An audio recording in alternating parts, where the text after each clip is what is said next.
Hello, friends. Sorry, I am a little late starting tonight.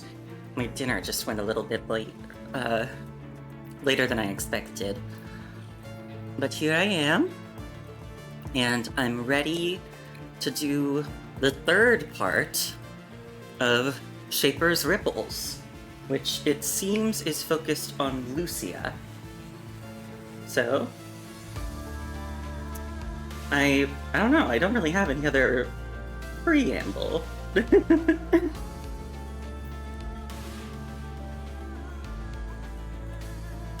I do think this could be one of... I'm not sure if this or the last part is going to be the longest.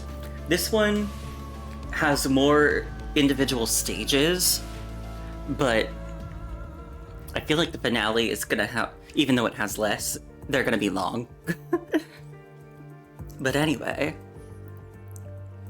without further ado... Oh, hi Cole! Hi! Did you, are you finished with your stream? I mean, I assume you are, but I don't know, sometimes people check in on other people's streams while they're still streaming. If you're done, did you have a good time with Mario Party? I hope you did.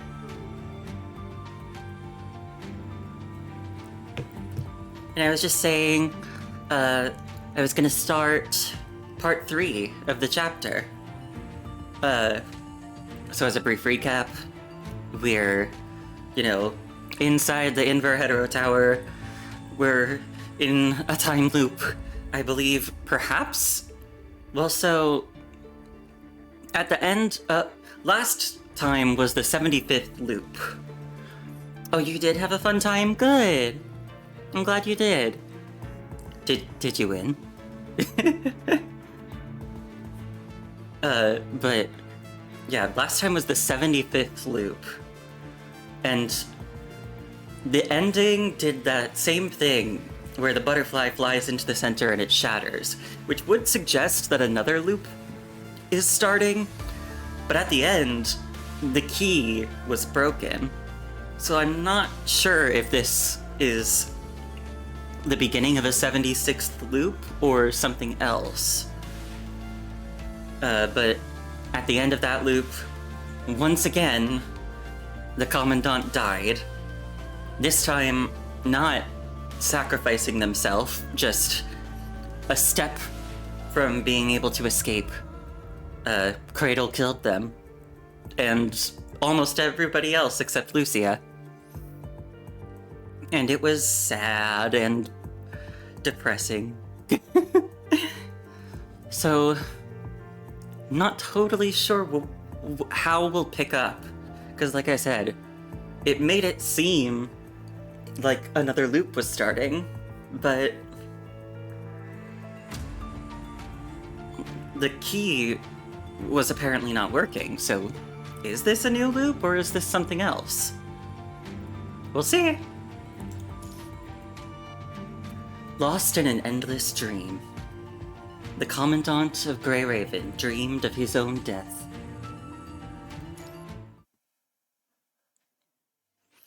Before it all unfolds, here is a secret that Lucia would keep forever hidden. Yeah, let's do it. A lie. In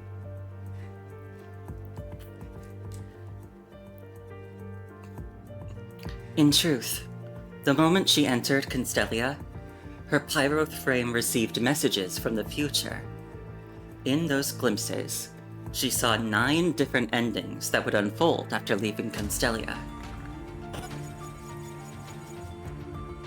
That was why she remained so quiet all along, deliberately avoided deep mind connection, and constantly checked on the Commandant's well-being through physical touch. The future. At first, she refused to yield to those messages from the future. After meticulous analysis and careful contemplation, Lucia believed that if she could return to her original era before the Hetero Tower's complete collapse, none of these 9 futures would come to pass. Hi Ashfrost, how are you? I hope you're having a good day. we're just picking up with the third part of this chapter. Oh my god, you got 543 coins? I don't know if I've ever gotten that much during a single game. That's pretty crazy.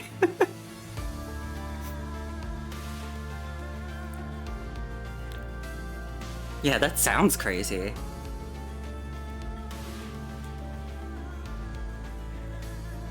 So we, also Ashfrost, we just now, like, picked up. So the only thing you missed is there was the revelation given to us through the narration that as soon as we entered the tower, Lucia got a message from the future that informed her of 9 different endings that would unfold. And she hasn't said anything about them to us. Yet, Agent Zero staunchly opposed this notion. Much like the 74 time rewinds within the tower, looming disasters and shadows persistently entangled them both. Yeah, 9 endings. I wonder if maybe for this chapter we're going to look at more loops, possibly, than just one.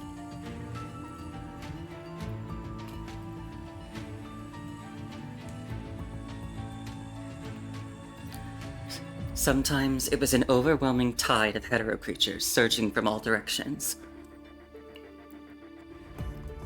Sometimes it was seemingly harmless traps that enticed them to investigate, only to suddenly spring into action without warning. Open terrain tended to shift and transform into mazes. And those mazes would suddenly collapse, with deadly ambushes from all sides. It was as if the tower possessed its own consciousness, actively rejecting all intruders. The only moment of peace came when they approached the Inver Hetero Tower's core. Only under that blue radiance would Agent Zero's schemes be momentarily subdued. Agent Zero! With Agent Zero's relentless presence and watchful eye fixated on Lucia, exploring the tower felt like entering a magic house where its master could alter everything at will, making progress utterly impossible. Even after they left the tower, this curse-like shadow has lingered, inexorably pushing her toward those 9 endings. In the first ending, she loses the ability to rewind time and falls victim to Agent Zero. A year subsequent to Constellia succumbing to the Red Tide, the outer layer is breached, and the world is ultimately consumed by the Red Tide. In the second ending, chaos takes her place when she is unable to rewind time again, taking away her commandant. And what happens after remains unknown.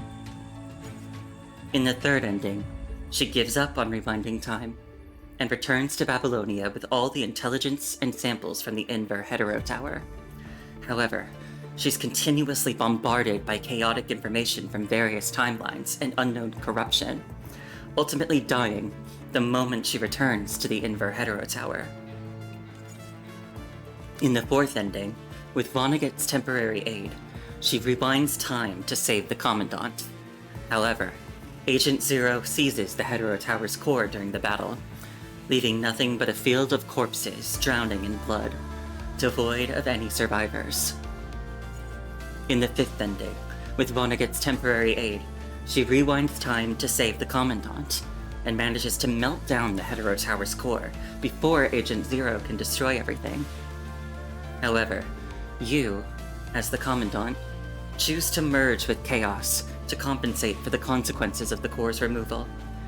In her attempt to stop this, Lucia is hurled into the rift by Vonnegut, and what happens after remains unknown. The sixth ending begins the same, but Agent Zero then finds an opportunity to strike back, dragging everyone into the rift before causing the Hetero Tower to collapse.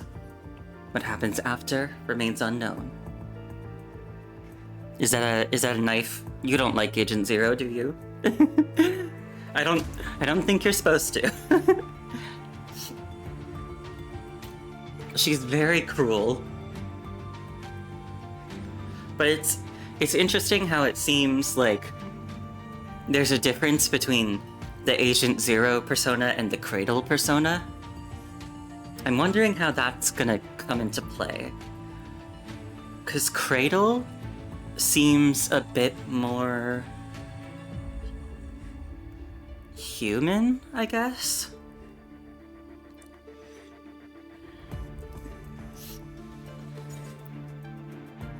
Hi, Red Earthling. I hope you're having a good day. I'm doing pretty well. I had a nice day. I did some more Savage raiding in Final Fantasy XIV. And we're progressing steadily through the third boss of this tier. And we're picking up with another part of Punishing Grey Raven's story. In the 7th ending, after the core's meltdown, Lucia seems to spend endless years beside the rift of the Hetero Tower, until she finally collapses from exhaustion, dying alone before the rift. In the 8th ending, Lucia holds her ground before the rift of the Hetero Tower until the very end, only to be blocked by Vonnegut on her way back. Exhausted from the endless battles, she can no longer fight back, and dies outside the Hetero Tower. The 9th ending, she holds on until the final moment, allowing you to safely escape the Hetero Tower with the seized core. She bears every possible burden until her body, enveloped by the fog, crumbles into nothingness. What happens after remains unknown.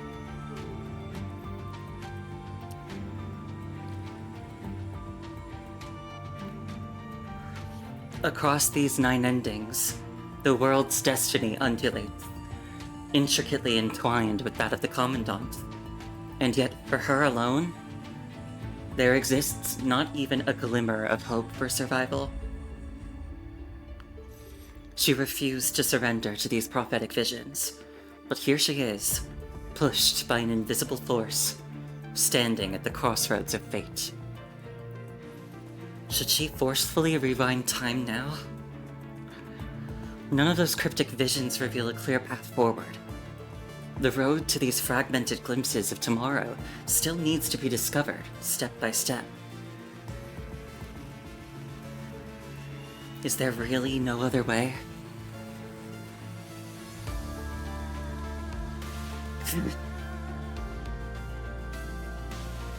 She stands alone before the rift, the place she and the Commandant promised to reach together.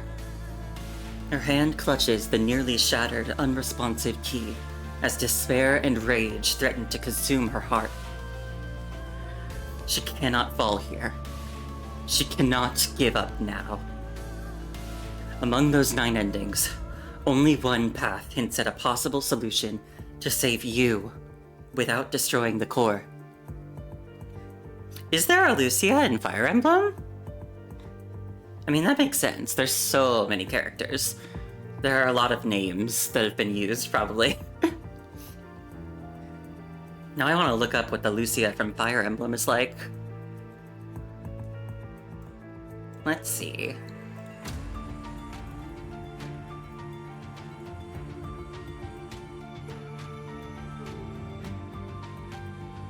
Oh, and she's in the one Kieran's been playing now.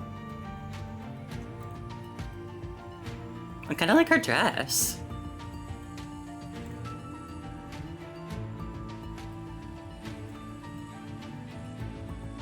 Yeah, neat. And I do kind of like her dress. Yeah.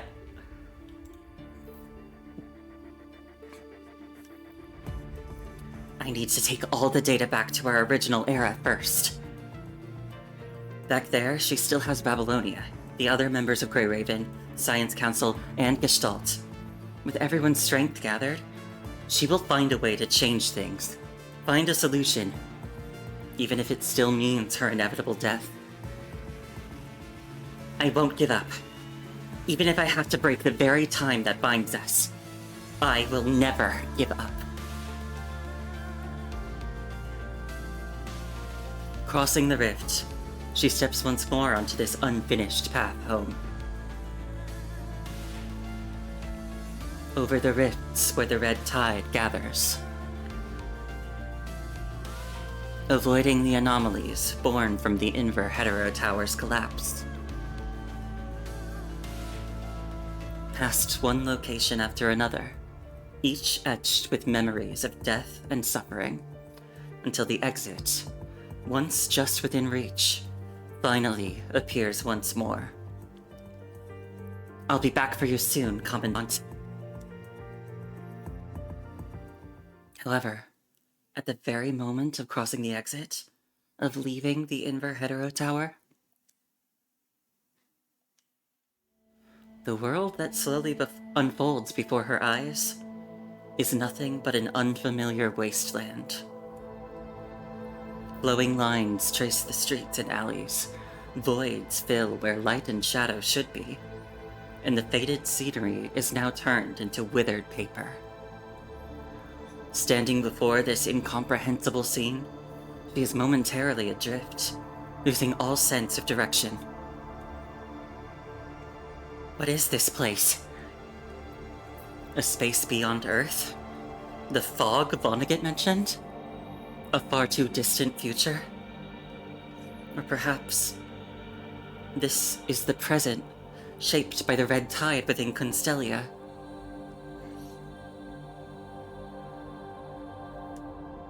Her grief-stricken heart plunges into the abyss once again. Hello? She calls out, but her voice is drowned out by the unknown, not even reaching her own ears. She attempts to propel herself to leap over this bizarre scenery, but her frame, like the key itself, remains unresponsive. In this stagnant landscape of unsolvable mysteries, she takes but a single step forward, and her fingers begin to turn pale. Another step, and her forearms dissolve into lines matching the scenery. This is a world devoured by silence, devoid of any living being or energy, as if the third dimension itself has been stripped away, leaving nothing but a desolate blank page. In this endless expanse of nothingness, only the Hetero Tower behind her remains unaffected. She gazes once again at the crack-covered key in her hand, recalling the intelligence discovered in the Inver Hetero Tower and those 9 futures. Too much time has been spent in Constellia. That quick and stable ending, once within such easy reach, is now forever closed off. Perhaps only one path remains now. One that could save you and prevent the world from falling into doom. The 9th ending. It will be a relentless struggle, fraught with uncertainty. Each step laden with the risk of dragging all into the unfathomable abyss. Even though she has steeled herself to bear all consequences alone, the lingering uncertainties and their hidden dangers still weigh heavily on her mind. But I can't wait any longer. Lucia tightens her grip on her sword's hilt and turns around once more. And so she returns to the Inver Hetero Tower.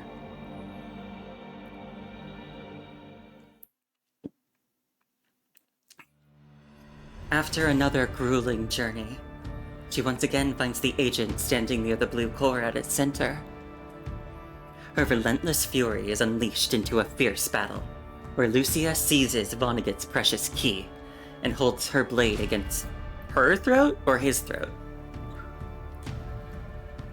Oh, no, Chaos's throat. I see. Her throat, yes. As you said, it's time to put an end to this far too long entanglement. She must obtain the time-rewinding item from Vonnegut. But before that, Lucia needs to use this opportunity to extract some information. I'm not the one who killed the Commandant. You are one of them.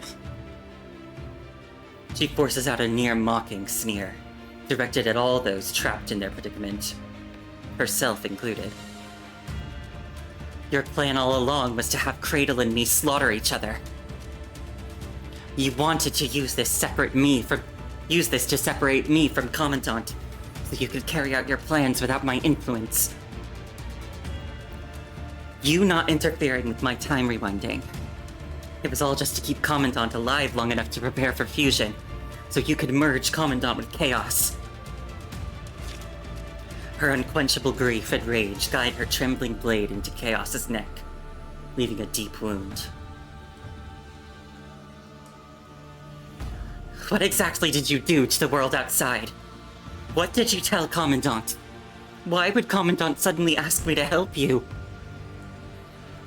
If you're referring to those rifts and the red tide outside, those are exactly what I'm trying to prevent.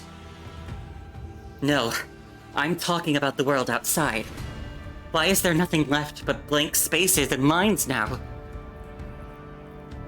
What did you say? You don't know? There's no sign of life out there anymore. Not even scenery.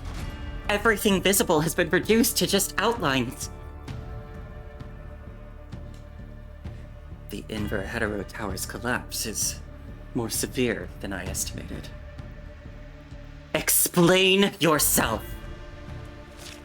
The blade sinks several millimeters deeper with each furious grind of her teeth. The red tide flows out from the wound like blood, only to dissolve under the influence of the Omega Core. The Inver Hetero Tower's collapse has caused massive displacement of its exits, even transporting you to another future. One frozen at the brink of doom. Another future? Indeed. Initially, only the bridge was connected to that future. With Agent Zero's continued influence over the Inver Hetero Tower, it would be effortless for her to steer you away from your desired destination. Don't concern yourself too much with it. That future isn't yours to deal with. All you need to know is that the root cause of these problems lies in both the collapse of the Hetero Tower and Agent Zero, namely Cradle.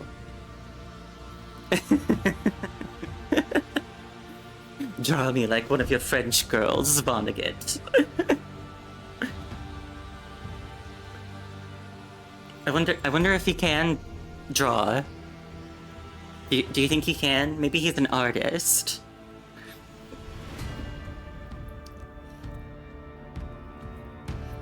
Cradle must destroy the Inver Hetero Tower to counter the rewritten core. Probably. He does seem classy. That's the exact reason I'm remaining here. To prevent Cradle from taking further actions.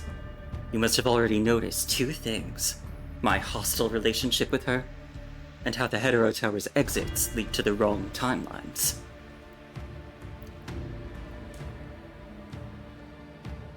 Lucia has indeed noticed them long ago. At the final destination within the Inver Hetero Tower lay the convergence of rifts and the red tide. Looks like this is the node we discovered earlier. Alright, I'll start gathering the data. Okay, so this is a flashback. She leaned forward, using Pyro's power to transfer the data. Absorbed from the punishing through the Omega Core, into the drone, reconstructing it as a holographic projection.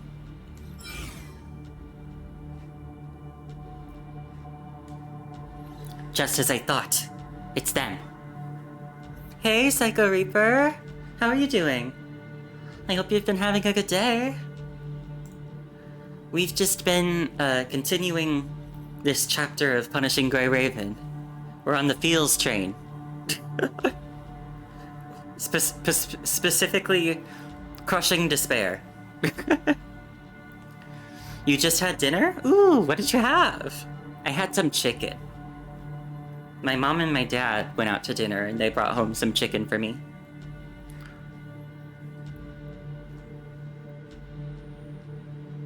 You also had chicken? No way. Chicken buddies. Chicken twins. Crushing despair, cue Danganronpa music.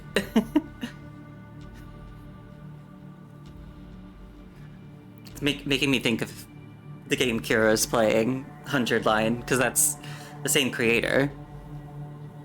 I don't know a lot of Danganronpa music. I think I know that one, that I guess might be like the main theme or something.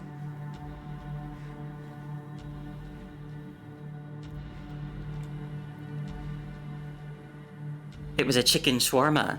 Ooh.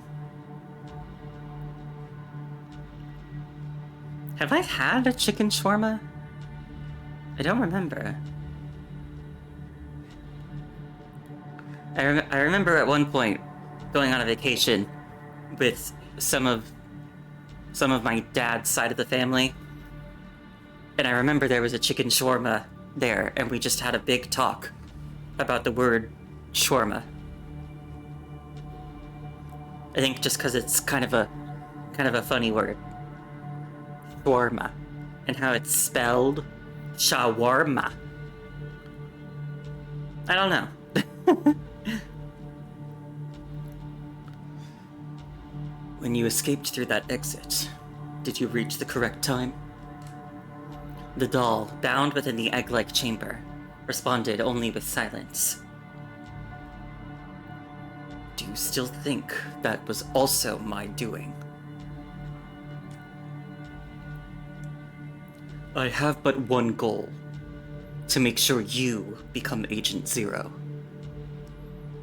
As long as Agent Zero doesn't steal your will, you're free to use your obtained authority however you wish. Vonnegut's projected figure knelt by the red tide where the rifts converged, tossing fragments of unknown composition into its depths. We'll establish a new interference point here. Though the corruption process will be lengthy, it's stable and secure enough. If this method fails, we'll have no choice but to take the riskier path.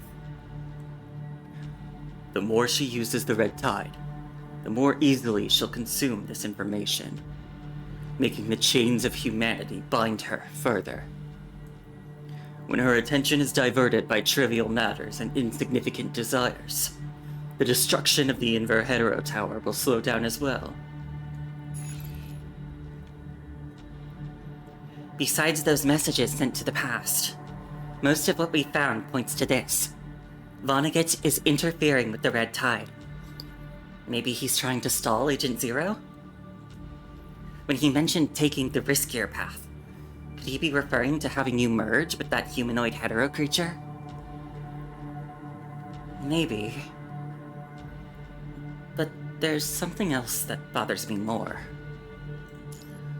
What did he mean by reach the correct time? Could he be talking about sending messages to other times? Or the time one ends up after leaving the tower? There's a record we found earlier, where Vonnegut said before the core, if the Inverhetero Tower continues to get destroyed like this, the times it can interfere with will become chaotic. It's possible. If that's the case, it'll affect us as well. Should we head back first? Yeah. Whether it's running tests or gathering data. We've been in the Inverhetero Tower long enough. Let's record this information and take some more samples of the red tide. We still don't know exactly what exactly he tossed in here. It couldn't just be salt, right? Alright. As the two of you work together on another round of searching and precise sampling, the key in the human's hands suddenly begins to vibrate violently. The key vibrates with such intensity that it becomes impossible to hold, falling into the red tide and sending crimson droplets splashing into the air. Countless crimson threads emerge from it, wrapping around the key like a cocoon. Lucia dashes forward, using Pyro's immunity to the punishing, to retrieve the key, now saturated with a potent dose of the punishing virus. Looks like the key has absorbed some kind of information. With a humming sound, the key finished absorbing the crimson threads and returned to its quiet state. Let's connect the key to the terminal and see what happens. All right.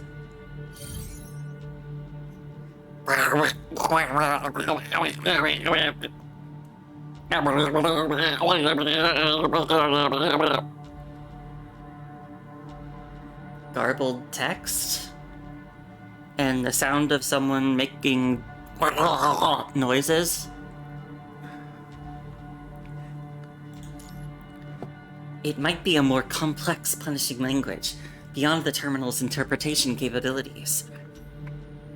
Let's bring it back, and save the headache for Asimov to deal with. Alright. Oh, and you should keep holding onto the key from here on.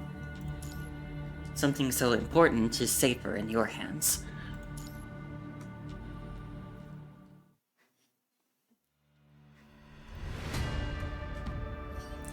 I found out you've been using the red tide to corrupt Cradle. So why do you still want Commandant to merge with Chaos? It's too late. The Inverhetero Tower is being destroyed at an alarming rate. It seems not everything goes according to your plans after all. There have always been many things that don't go my way. I've simply made it seem like they never happened through time rewind. But I did notice the existence of the fruit at the place where I first found Commandant, and in fact, it's proven effective. Cradle can no longer submerge all of Constellia. However, you still haven't given up on your plan to merge Commandant with Chaos, nor have you killed Cradle. What exactly are you still hesitating about? You've had numerous clashes with Agent Zero's vessel, so you must have noticed that she cannot be killed within the tower's bounds. However, her vessel, Cradle, has a weakness. Vonnegut turns to look at the blue core behind him. It's right here. She will die if she comes near the blue core. But you never followed through. You've been holding back all this time. I even had a suspicion that when you pushed me, Commandant, and her out of the Inverhetero Tower, it was more about protecting her than whatever excuse you gave about showing us something in the fog. In Constellia, it'd be easier to detect each other's positions and to see what exactly she's doing. Most importantly, Agent Zero won't vanish even if her vessel dies. To put it simply, Agent Zero is like a Commandant of Babylonia. It's a position of authority and influence, currently held by Cradle. If the current holder dies, the position will be transferred to the next vessel capable of bearing the duty. In this competition, Chaos's condition lacks the strength necessary to excel. It is unlikely that she will be the next vessel to hold Agent Zero. Should this position be assumed by an unfamiliar entity, unfavorable to both humanity and myself, and given that we have explored all viable options here, the future of this world will become just like that other world you've witnessed. That world stripped of everything. Or like the world shown in those messages from the future. One without the Commandant, or a single trace of humanity. Even if we can't find a more suitable vessel than the incomplete Chaos to assume Agent Zero's role, and we end up leaving everything to her, her consciousness would struggle to cope. Gradually, she would lose herself, becoming just like the current Cradle, whose every action serves only Agent Zero's mission. That's why I need that Commandant's own consciousness to complete her. So because your hetero creature isn't good enough, you're going to take Commandant's life to complete hers? This, above all else, is something Lucia can never accept. This is to prevent the catastrophe that Agent Zero would bring. What really happened back then? Did Commandant decide to help you because you gave the same explanation? That person only agreed to help after seeing how the invert Hetero Tower's destruction led to a reality even more brutal than the fate of Constellia. But you wouldn't believe that either, would you? Vonnegut turns to Chaos, who has witnessed everything from the beginning. Both you and Luna are agents. Why can't either of you take Agent Zero's place? If humans didn't release the contaminating mimetic, Luna might still achieve that through destruction. The current Luna, however, not only cannot take Agent Zero's place, but is also barred from entering the tower altogether. The entry rules have been changed. Agent Zero's whereabouts remain unknown. Could she be connected to the Invert Hetero Tower's anomalies? I tried to return to the past to give her a hint, asking her to destroy part of Gestalt before everything began, to prevent Agent Zero from showing up entirely. But that would only drag her into a conflict with Babylonia. I presume you've made comparable attempts within the tower. None proved successful, and eventually you had to take the same action as I did, halting the transmission of messages. Commandant mentioned you appeared before Luna went to the Invert Hetero Tower. What was that about? Lithos just told me you'd left. Yet here you are. What's the matter? Forgot something? I sure did. When Vonnegut appeared that day, he seemed deep in thought, as if he had already begun to act before finishing his contemplation. Forgot something? Or was it about the information from the Invert Hetero Tower? Both are correct. Vonnegut looks at Chaos, her consciousness still too frail to be used, leaving unsaid what or whom he had forgotten. After entering the Invert Hetero Tower, I've spent far more time here than you. Yeah, he just forgot his keys. He forgot his house key. He forgot his car keys. Without them, there's no way for him to get home. He'd have to take a bus. During this time, I've been trying to prevent Agent Zero from inciting uncontrollable turmoil further, while also attempting to persuade an uncooperative Chaos. Unfortunately, my efforts have yielded little fruit. You've all seen the consequences of these events. The Heterozone has begun to expand rapidly. And now you claim you were trying to prevent a catastrophe? What I'm trying to prevent is things becoming uncontrollable. Vonnegut emphasizes the final word with a particular weight. I won't deny my actions or the problems I've caused, nor will I justify the deaths and chaos as necessary sacrifices to prevent a greater catastrophe. I have my own vision of the future, my own personal desires, and on the path to that future, these uncontrollable things stand as my obstacle. What exactly is your vision? I wish to manipulate time without the Hetero Tower's constraints, with greater freedom. For this, Chaos must take over Agent Zero's power and help me pass through the gateway completely. Meanwhile, I cannot allow Agent Zero to fulfill her mission. She would bring the problems from that other future, the world you've witnessed, right here. While I have the resources to extricate myself from the repercussions of her accomplished mission, I absolutely refuse to permit her triumph. Regard this as a personal vendetta between Agent Zero and myself. For these two purposes, I have been screening, experimenting, and searching to create someone capable of assuming Agent Zero's position and aiding me in thwarting her mission's fulfillment. Is this explanation clear enough for you, Lucia?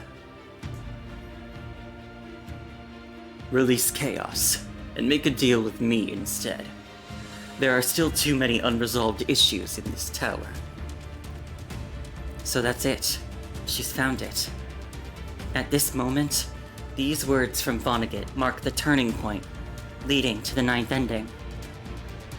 If she can obtain from Vonnegut an item that allows her to rewind time again, there may be a chance to ensure the Commandant's safety.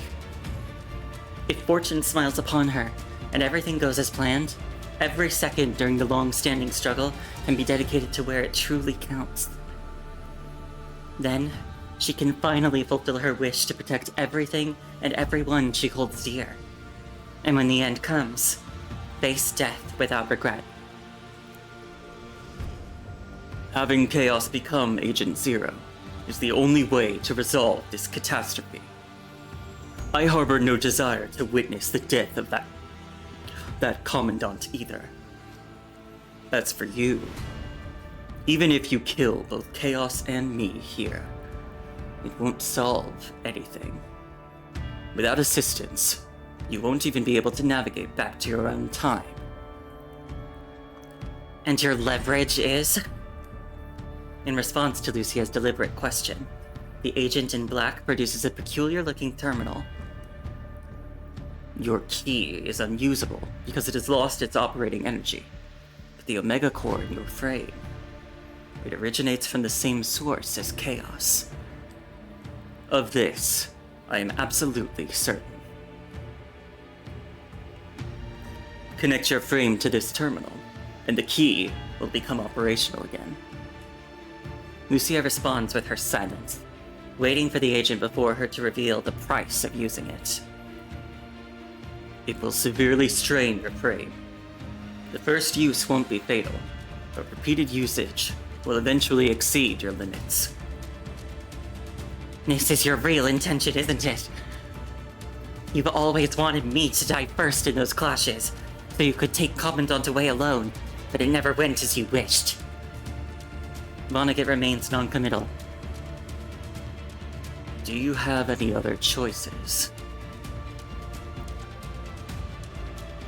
With her blade at Chaos's throat, she approaches Vonnegut step by step. Only after taking the terminal from his hand does she release Chaos. Chaos. Help her return to her original time and location. Performing a direct time rewind here will only increase the deviation.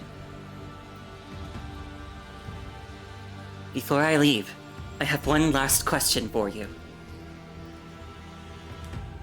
Vonnegut, your explanations have been emphasizing the catastrophe brought by Cradle, and Chaos's crucial role in subduing and replacing her. Yet you've never mentioned your part. What role are you playing? A spectator? A benefit reaper? What part do you really play in rewriting these disasters? Are you going to end up in the same place again, Lucia? You ended up in the same place again, Lucia. Her memories come rushing back to that fruitless battle.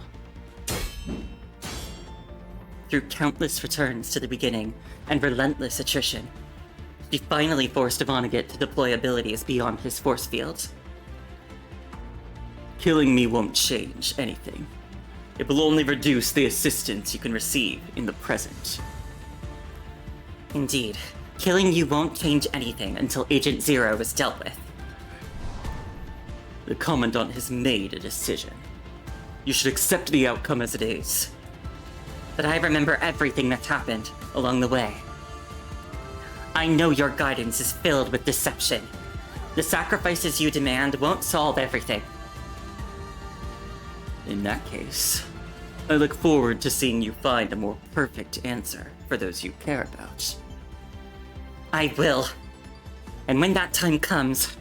No, as soon as Agent Zero is dead, I'm coming to kill you. Ooh. Deathloop. It's nothing. Just another tragedy like the one that befell Constellia. There's 4 achievements in this one, but I only see 1 in this first section. Okay. And it's... what date is it today?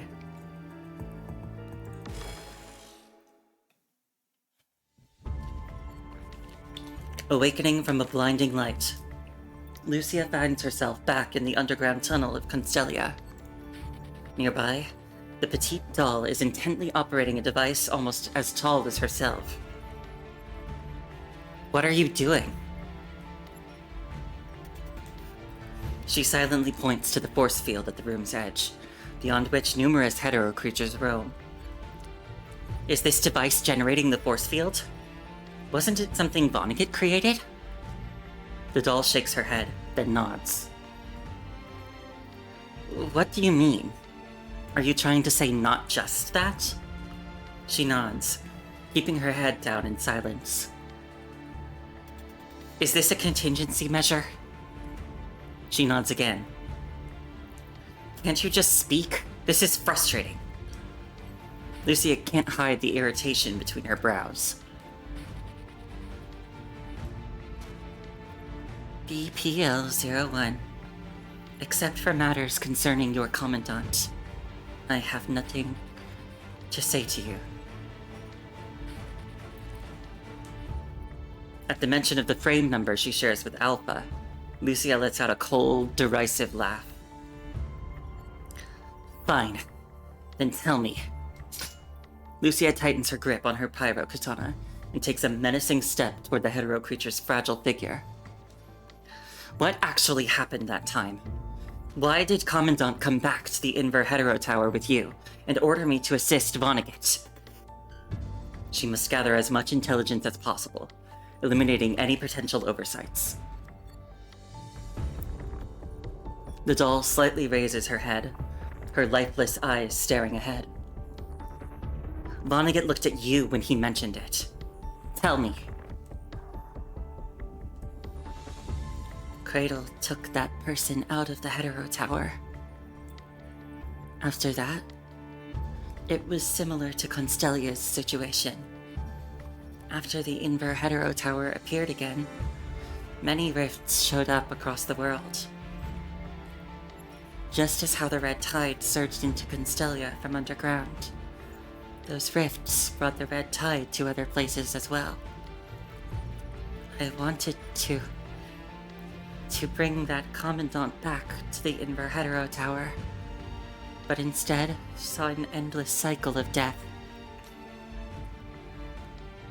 She finds herself unable to continue. After a long silence, the doll decides to cut out a piece of punishing-made tissue from her chest and tosses it to Lucia from a distance. You want me to see it for myself? You should be able to see some of it. Lucia silently gazes at the hetero creature tissue in her hand for a moment, before finally crushing it in her palm. The Phantom Tracer activates at its user's command, unveiling the memories stored within the tissue one by one.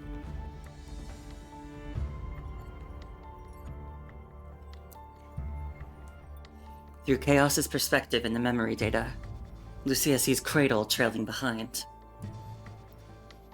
Commandant, we're almost at the exit. We can finally go back. It feels like we've been here forever. Yeah, once we're back, I'll make sure to get you a few days of proper rest. At that moment, Lucia failed to notice Cradle lurking among the hetero creatures.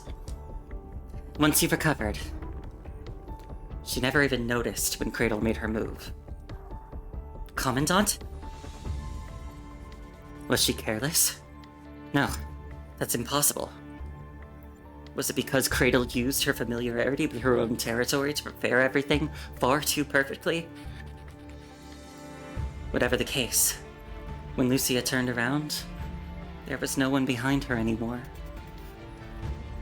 Commandant! Unlike Lucia, who doubled back to search, Chaos spotted the traces left behind by the red butterflies. She realized that Cradle planned to use this irreversible separation as a chance to permanently eliminate the Commandant, ensuring Vonnegut could never complete Chaos. Though she disagreed with Vonnegut's plans, she didn't want the Commandant to die here either. And so, Chaos rushed forward in pursuit.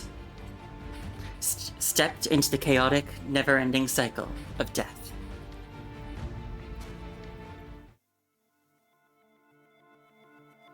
What's happening? They're all coming this way! Damn it! Screw this red tide! Screw these goddamn hetero creatures! Wake up! The red tide is coming!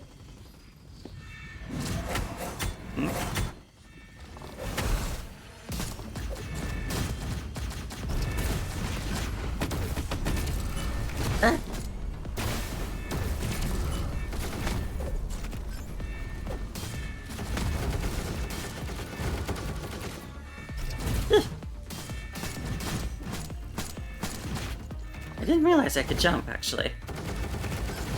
Oh, I didn't mean to reload.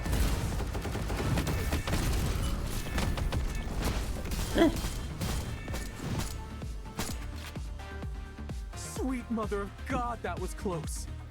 You can take a break here while I call Babylonia and let them know you're right here with me. Ah, damn it. This thing is dead again. Gotta see what I can do.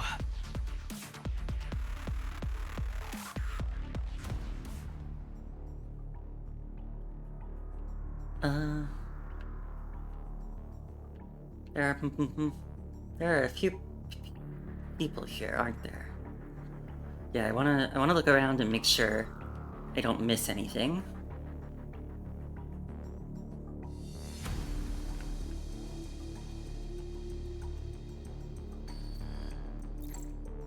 Hi there. I'm Ana. Are you alright? Ana? 怎么了? Ah.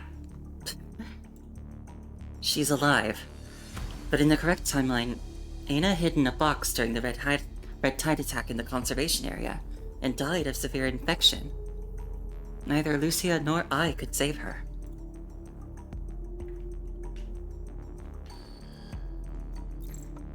Huh? What's wrong? My terminal's broken. What's today's date? May 3rd. Been a month since you went MIA. Babylonia's about to lose its mind trying to find you. I've gone back in time? Huh? What are you talking about? Never mind that. What's the status of the Hetero Tower? Ah, you'll see it soon enough. Red as a blade plunged into the earth. Is this happening because the tower remained unchanged? What exactly went down here? What else could it be? Red tide craters everywhere, like rotten fruit falling from the sky. Good thing we found you, though. With Grey Raven back in the game, we should be able to save some lives. Still can't fix the comms? Yeah. We could head to the Babylonia stronghold instead. It's just the way there might be dangerous. Should I return to Babylonia? Or go back to the Hetero Tower to solve this problem? We got through! The Western Stronghold says we can head over! Alright, let's go. This is way too strange! It's like they're specifically targeting us! Avoid the front! We have backed up in the stronghold! Someone's coming to get us! Oh, come over! It's crawling with monsters down there! What? Uh-oh. A crack in space? That's where all the monsters came from!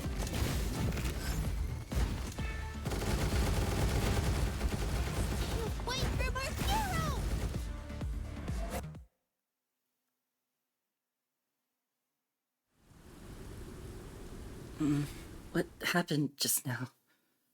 I remember I was... Where am I?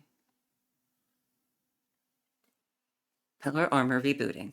Receiving... Commandant, Oh, are you alright? Are you feeling unwell? Commandant.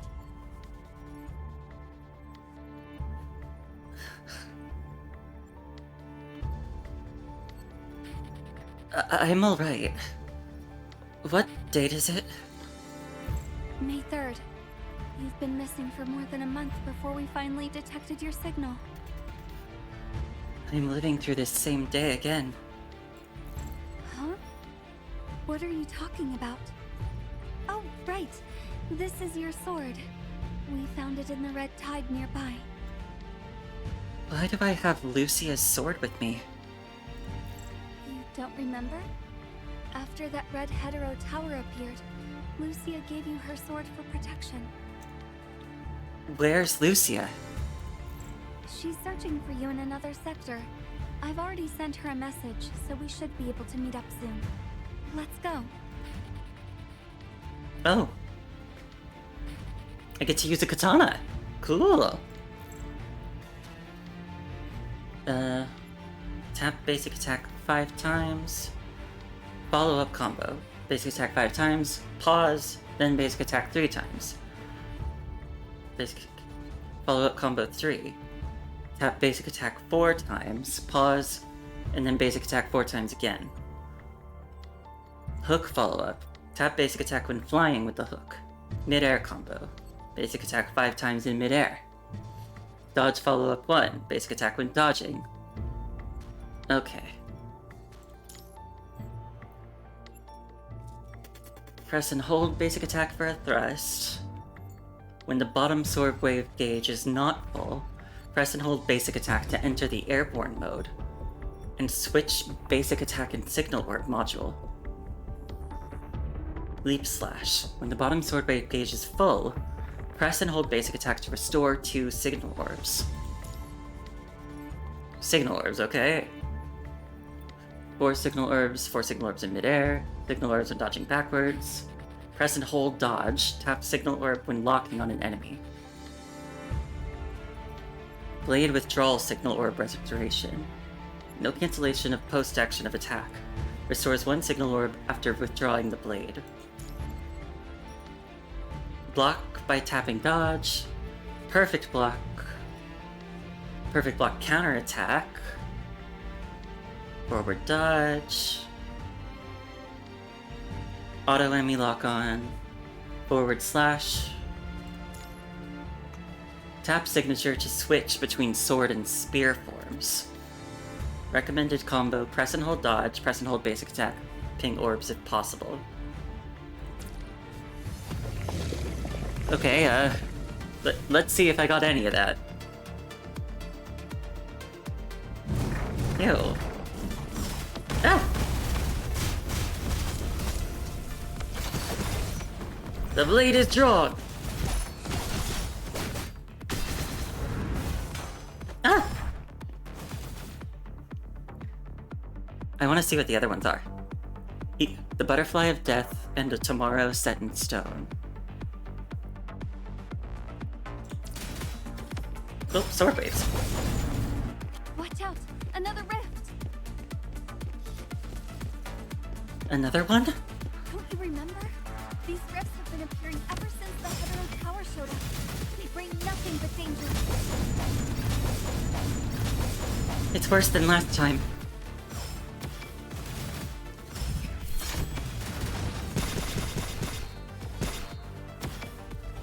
I'm fighting like Alpha.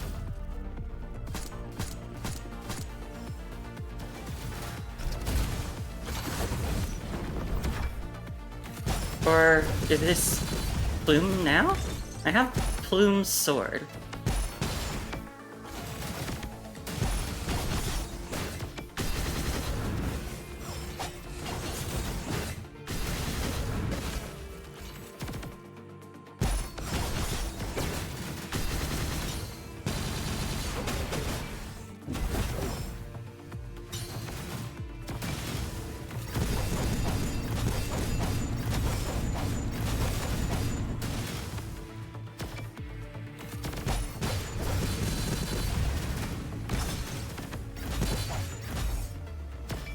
Ugh. This is a bit weird, doing it in first person.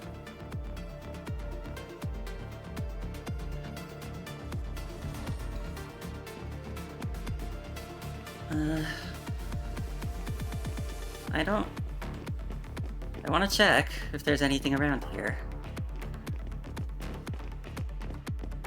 Oh, shouldn't be stepping in that.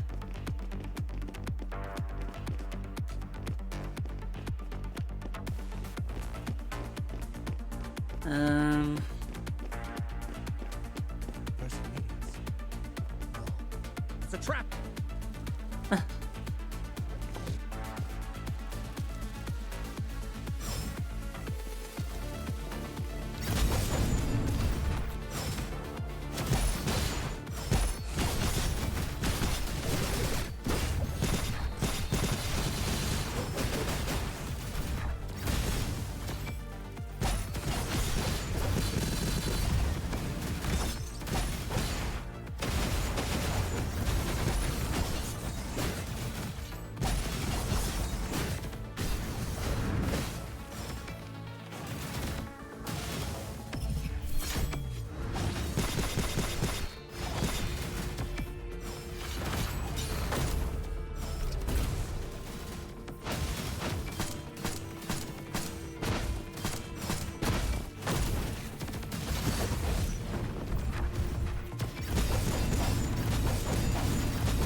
Ah!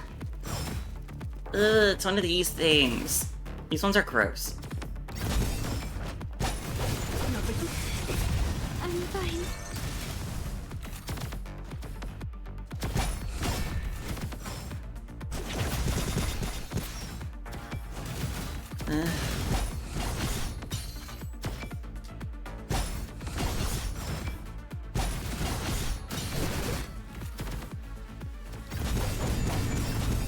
Nothing serious. Focus. Yeah. Counter.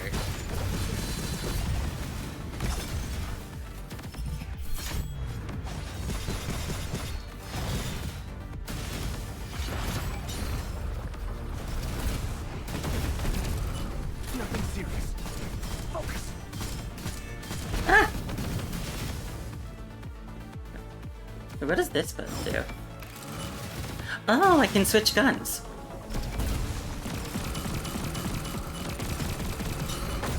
Watch out! That butterfly is dangerous! Commandant, the hetero creatures and rifts are all following you. Run! The transport craft is just up ahead.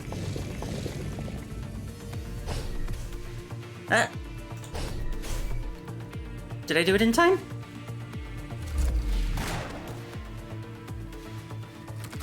Ah!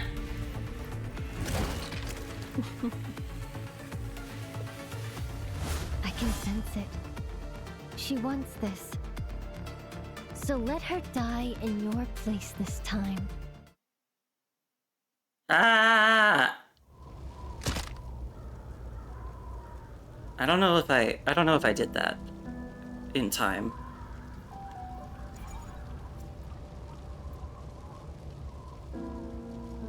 Oh. What's this? A dose of serum that has long expired, but seemed to have been used recently. Well, that's useful.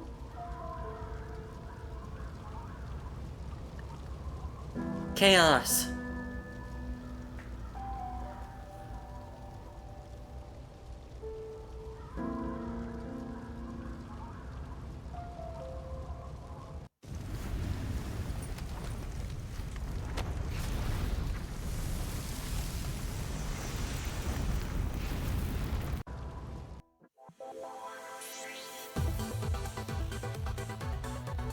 Did I just die? Again? I mean, I know I put that in my stream's description, but I didn't expect that to happen this soon.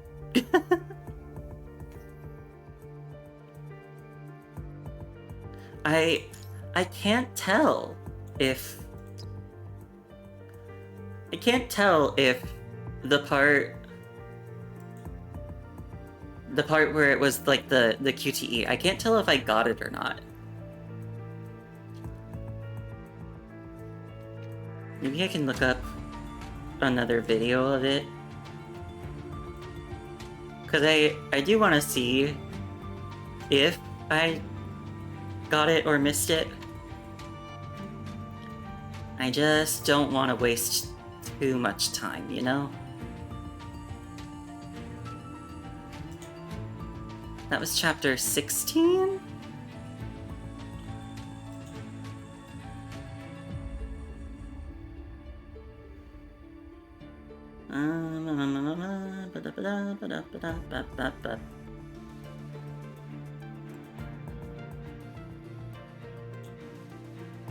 Let's see.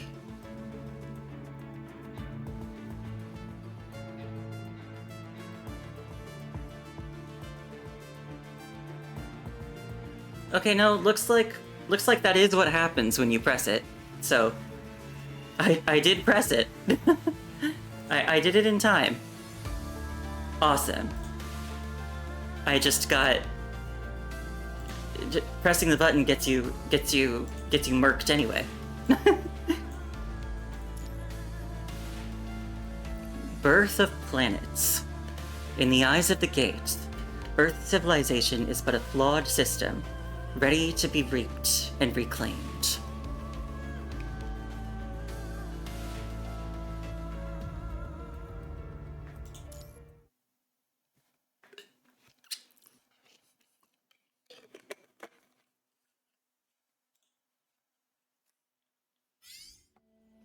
As bodies disintegrate in the high concentration of punishing, a white light engulfs every living silhouette. This marks the end of the information Lucia can process. However, your dream was not over yet. The vision continued to extend, and this dream remained invisible to all but the dreamer. Who are you? The eyes of the nightmare fell upon a woman in a white cloak, and she too became aware of the eyes.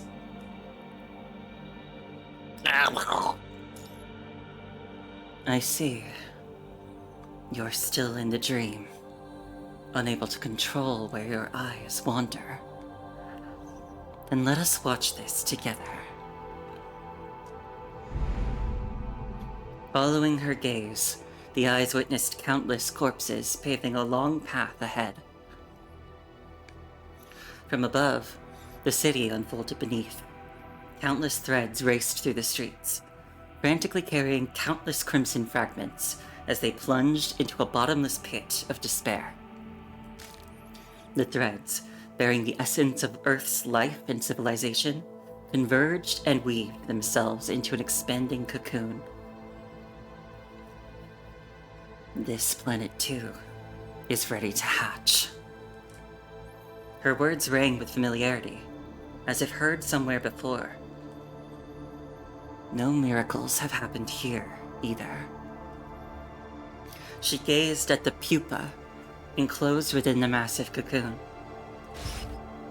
It was feeding on the corpses, utilizing the threads and information within to reconstruct its form. As it grew, the world gradually lost its shape.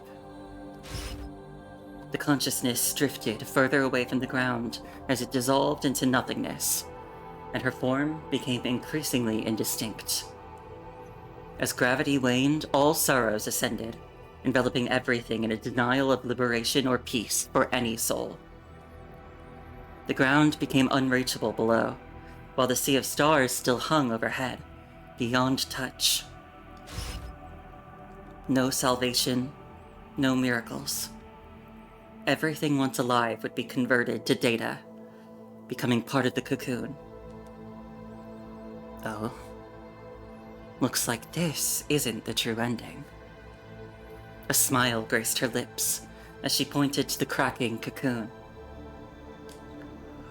Someone has escaped.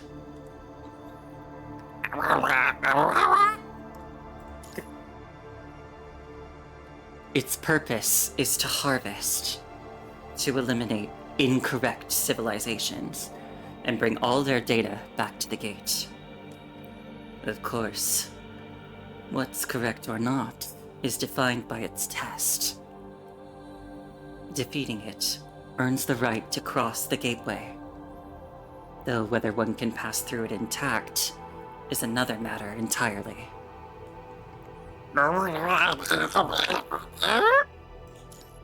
Yes, this is its test.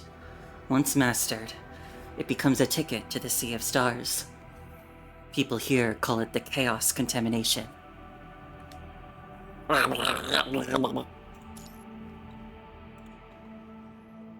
If a miracle does occur, I will come to this planet. Let's meet again when that time comes.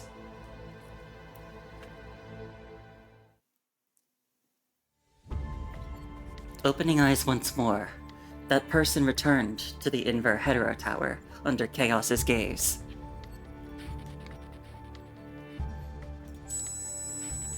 Memories of reality and dreams blur into chaos under the influence of deaths and time rewind. The human's body felt as if crucified on a gallows known as May 3rd, being torn apart piece by piece. What exactly is this cycle of death I've experienced? A piercing ring tore through the human's skull, merging with a splitting headache as the figure fought to steady the swaying body. Simulation? Reality? Dream? Reality. The reality that is constantly shifting and deteriorating with the collapsing Inver Hetero Tower. Is Cradle behind all this? It's Agent Zero. Cradle's body and personality are, in fact, working against her. Her consciousness and sense of self are unstable, so she's deviating toward Agent Zero's persona? Chaos gives a nod. What has Vonnegut been doing in the Inver Hetero Tower all this time? The Hetero Tower's core. Can't let Agent Zero revert it to its original state. The core. The key. The human's gaze dropped to the hands, recalling something precious once held by them. With an activated invitation, you'll be able to enter and utilize the Inver Hetero Tower. If necessary, it can also be used to destroy and retrieve the tower's core. Please note that destroying the tower's core will have severe consequences. This should only be used as a last resort. What problems would arise if the Hetero Tower were to lose its core? Things uncontrollable. Both Agent Zero and the Key would lose control of the tower, releasing all the problems. The Inver Hetero Tower would no longer invert anything it currently shields. The red tide, the rifts. Meanwhile, anyone could enter the tower, with no guarantee of which time they might exit into when they leave. Complete chaos. If everything fell apart like that, what was even the point of retrieving the core? With all the problems now, if this continues, Agent Zero will cause the same outcome as a core meltdown. Or maybe something even worse. So that's why retrieving the core is a last resort. One more thing. I know. Once the core is retrieved, humanity will gain a crucial bargaining chip. If we can complete what remained unfinished during Dominic's attempt to melt down the core. You know about that? Chaos appeared somewhat taken aback, lowering her head in contemplation. Can you? I have faith in the current Science Council. It's just that I don't know how long it will take, and how many more lives will be claimed by the disaster that ensues. It's like Pandora's box. Reaching for that last flicker of hope necessitates enduring the catastrophe it unleashes. If that happens, all my nightmares will become reality. All 3 members of Grey Raven will leave me. In the end, I'll be left all alone. Just like that inevitable ending. Ooh. Biblically accurate angel, anybody?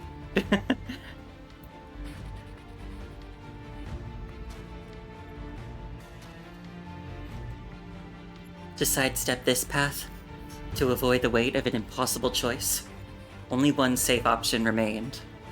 Delay everything and keep both the Inver Hetero Tower and the core safe.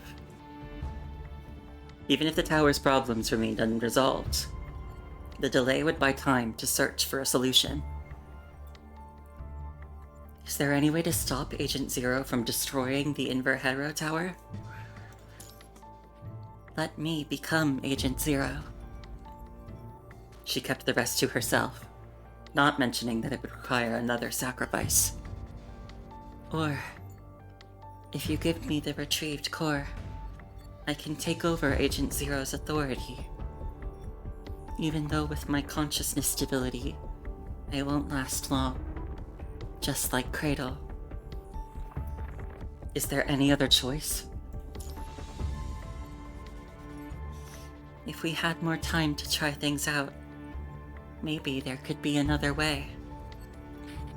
Chaos.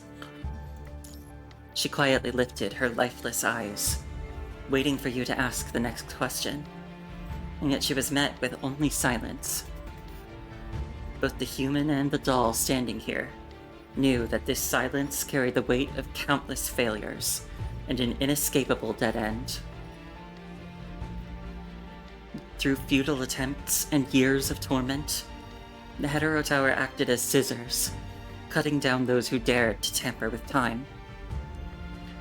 Perhaps there really was no other way. This treacherous path led to an insurmountable cliff. Only sacrifice could carry them forward. Chaos. Calling out her name once more, you turned with a bitter smile to face this hetero creature. What does it feel like to be a hetero creature?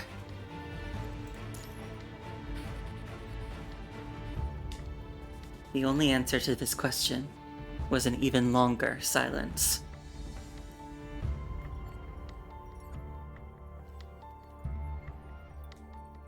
Just as Lucia suspected, you turned to the path of sacrifice for the very same reason. To prevent your sacrifice, every single step from here on must be calculated with utmost precision. Don't disappear without letting me know again. She whispers this plea in a soft voice, even knowing she herself will soon break this very word. Next. Melting down the core may have long become inevitable. If I could bring the retrieved core back to our original era, maybe, with everyone's help, there could still be a way. Then everything she has done would not be in vain.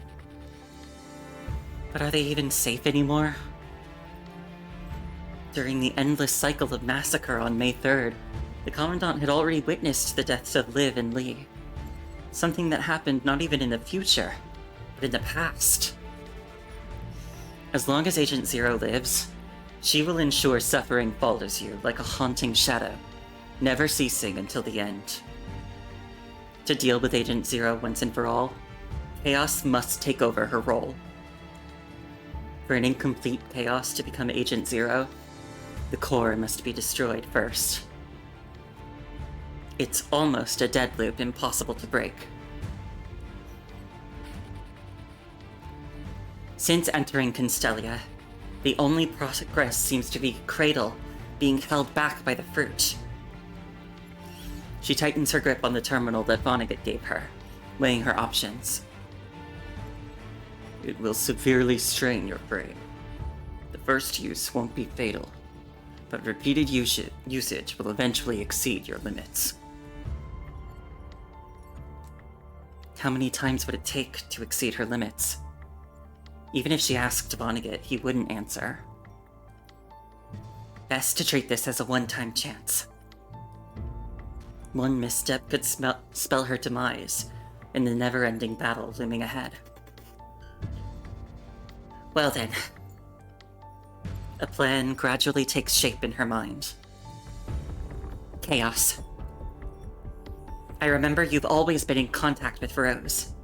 It was the same when we first met you in Constellia. Are you trying to protect her? Chaos gives her a nod. To keep her safe, you have to get her out of Constellia. I can do this, not just for her, but for everyone trapped in Constellia. I can help them all return to the normal world. But I need your help with two things. First, open an exit in Constellia's force field to let them escape, while holding back the red tide.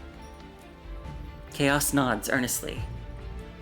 Second, once we're inside the Inverhedera Tower, can you help us return to the correct time like you're doing now? Is it impossible? Or you just can't guarantee it? I can't guarantee it. The Inverhedera Tower's deterioration runs deep, but I'll do what I can. Can you keep the time displacement within 1 month? 1 year. If the Inverhedera Tower's condition is no longer severe, 1 year. Time is running out. Agent Zero won't stop destroying the Inverhedera Tower, and Lucia knows all too well that she has few options left. Vonnegut, I'll make use of your plan after all. She holds up the peculiarly shaped terminal, carefully inspecting the connection device with her frame scanning module before linking it to her frame. The connection is swiftly established.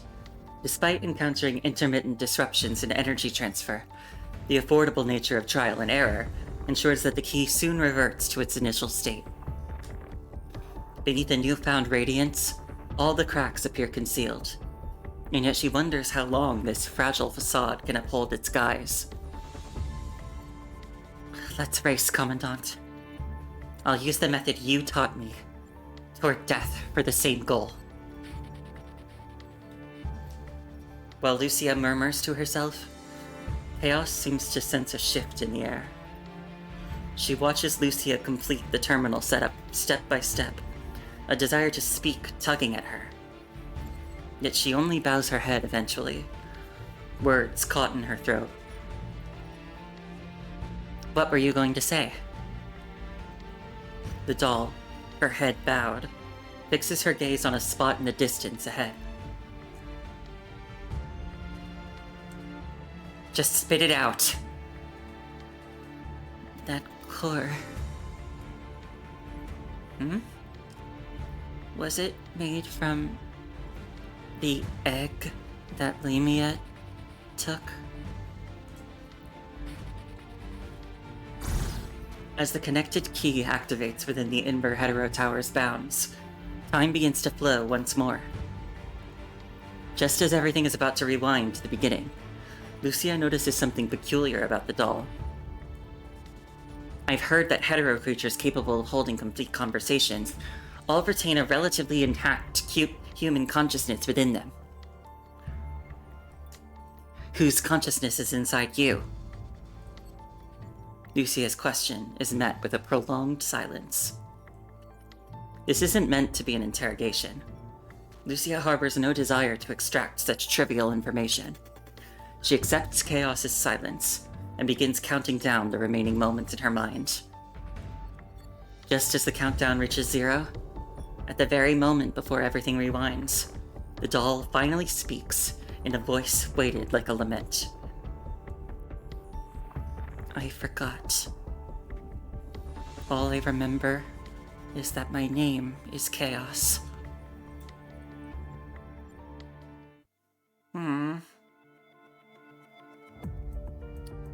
I feel like Chaos is... I don't know. I feel like it would be... I don't know if I should trust her entirely yet, but I like her. She seems sad. Like I've said before, like this chapter is big on the crushing despair, but I feel like she seems to be the one feeling it the most.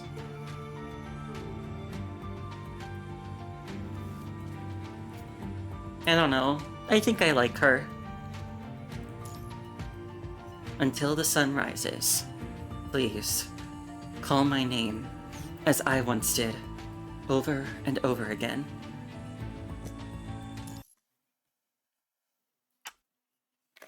I'm gonna drink something.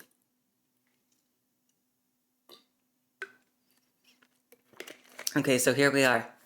This is the 76th loop. The 76th time rewind, and the 3rd entry into Constellia.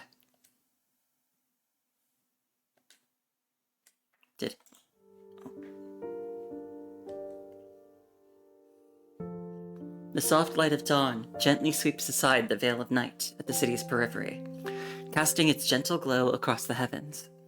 In silence, Constellia ushers in the new year. You have been sleeping for 12 hours, and still show no signs of waking. Could this be the effect of the damaged key? Lucia's brow furrows as she fights to contain her growing anxiety. Once again, she reaches out to check your breathing, then takes the wrist to feel for a pulse. The normal vital signs ease her anxiety for a brief moment, but soon enough, her worry drives her to check them all over again. Something seems to have snapped within her mind, like a broken string. As the key depletes, that broken string tightens around her neck like a noose, threatening to snap her seemingly calm composure. If you, as her commandant, never wake up, what purpose does anything serve? This solitary, helpless exploration has gone on for far too long, with the two of them constantly engaged and entangled in endless obstacles. Every time she closes her eyes, she sees those blood-stained paths as clear as day. She might be losing her grip on rationality, but she has to stay composed. Taking a deep breath through her simulated respiratory system, Lucia's mind drifts to the memory of standing in Grey Raven's lounge before their departure. Man, I feel like tripping on my words there really killed the mood. Back then, Lee would always stand silently by the window. Anything troubling you, Lee? It's nothing, just a feeling I can't quite explain. About the Inver Hetero Tower?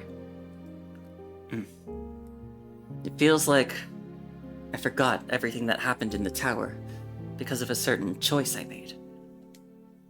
If this is the decision that brings you back safely, then it isn't wrong. Brought me back safely. In this tower that has long since become the enemy's trap, every step forward is paved with death and blood.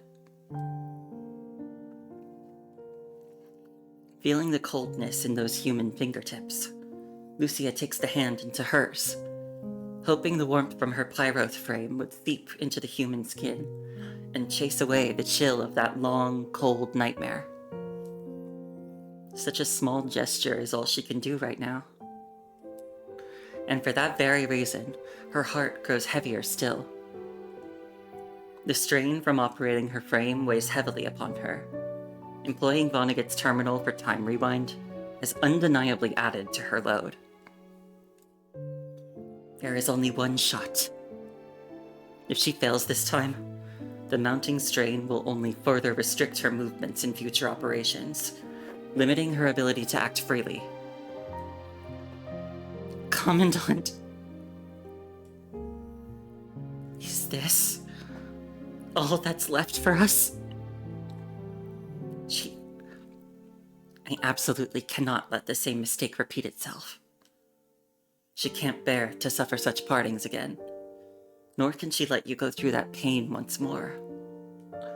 Her heart has long been riddled with scars, a patchwork of countless pieces, torn apart and stitched back together. Yet when it comes to you and your shared dreams, she refuses to grow numb, to turn cold, to accept things as they are. Commandant. Her whispers drift through the air, echoing in the silence. The half-closed door creaks as a girl carefully knocks on it. Lucia? Lucia looks up to see Rose standing there. Come on in. The girl tiptoes into the room and sits in the chair Lucia has pulled out for her. She steals a glance at the sleeping Commandant, worry spreading across her face. Don't worry. The Commandant is fine. Just getting some rest. Lucia hears her own voice speak these words, both intended for others and a self-assurance whispered to herself. What's wrong? Yuko and her sisters have gathered everyone here as you asked. Some didn't want to climb the stairs and stayed downstairs. The rest are waiting outside the infirmary. All right, let's wait until the afternoon. We'll head out then, whether Commandant is awake or not. Well... Rose tilts her head up to look at Lucia, lost in thought for a moment. What's wrong? Yuko is outside the infirmary too, but she keeps her head down and won't talk to her sister. Why is that? Didn't she miss her sister a lot? And why won't she speak now that they're together? Sometimes, when you have a lot in your mind, you also have many concerns. It can be hard to figure out where to start. Does that happen to you too, Lucia? Lucia! Yes, I feel like that sometimes too. She nods firmly. Oh, right. I met Chaos in the garden downstairs. She gave me a force field device to set up below, to protect those who didn't want to come up. But she said if the device gets damaged, the force field will fail immediately. It won't last very long. You set it up yourself? Yeah. Chaos taught me how to do it. She said people would be scared if they saw her. You really do have a talent for this, Rose. As expected of a future Science Council member. Lucia keeps those last words to herself, as the faces of Project Winter's victims stare back at her from her memories. In the future, Rosa is destined to give her life to Project Winter. Rose. Rose is destined to give her life to Project Winter, leaving behind only her daughter Rosa. Their names are so similar. And this bright, gentle child before her is fated to grow up and walk a path that only seems unknown, yet has already been charted for her. Words of guidance and advice catch in Lucia's throat. Before the unstoppable wheel of fate, all struggles seem so futile. After countless attempts to change the past, after enduring countless fruitless cycles, Lucia raises her increasingly heavier hand to tenderly pat Rosa's head. After you leave Constellia, be careful of those robots. They're dangerous. Have other places gone through similar things to Constellia? Yes. That's why you have to keep yourself safe. I will. The girl nods, a smile showing up on her face. I hope I can find Lithos. Lucia wants to say something, to tell her certain truths, to offer warnings about how her brother's a bitch. But the price of changing the past looms too ambiguous and burdensome for her to take such a gamble.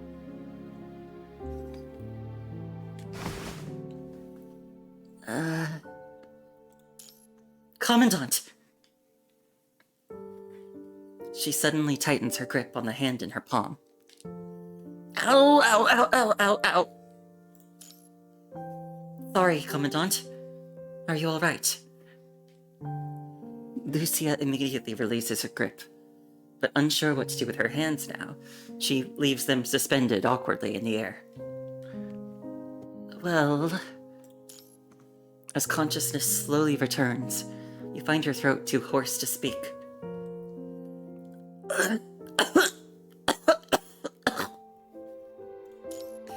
The searing agony in your temples seems on the verge of cleaving your skull apart. Lucia... Lucia gently takes your cold hands in hers once more, her warmth chasing away the lingering chill of nightmares. What time is it? 8 a.m. on January 1st, 2161. The sun's already out. I slept for almost a day. Your brain slowly processes the signals from your body, every sensation so dulled that time itself seems to stretch. You struggle to form words as something viscous trickles from your nose, oozing over your cracked lips. The metallic taste of blood spreads through your mouth.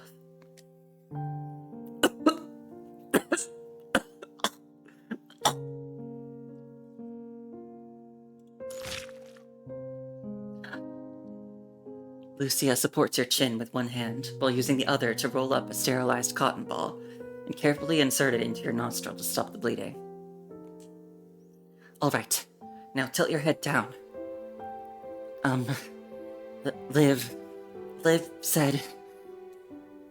As if suddenly remembering something, she immediately reaches out to pinch your nose. She said to hold it like this for a few minutes. Now, lean back against the bed and rest for a little while longer. Take it easy. I've already taken care of most things. We still have time. Sure.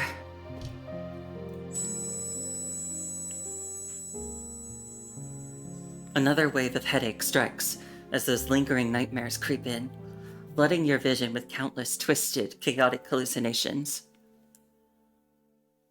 Water. Here. Are there any painkillers? Yes, I found some. Watching Lucia methodically administer first aid to the Commandant, Rose steps back to give them space. Her eyes dart between the construct and the Commandant before she quietly retreats behind the door. With a gentle smile and wave to Lucia, she closes the infirmary door, leaving the two of them alone. This is making me think about how... This didn't used to happen when I was younger, but Now as an adult, for some reason, when I get a bloody nose, I always start sneezing while I'm, like, pinching my nose to stop the bleeding. And it's awful. If you've ever felt sneezing while, like, trying to hold your nose closed for a bloody nose, it's terrible. Because, like, you're trying to sneeze to get something out, but with your nose, like, plugged shut, you can't get it out. So you just keep sneezing. And it really hurts. Ugh. It sucks. I don't know why I always start sneezing when it happens now. It didn't used to happen when I was younger. What changed?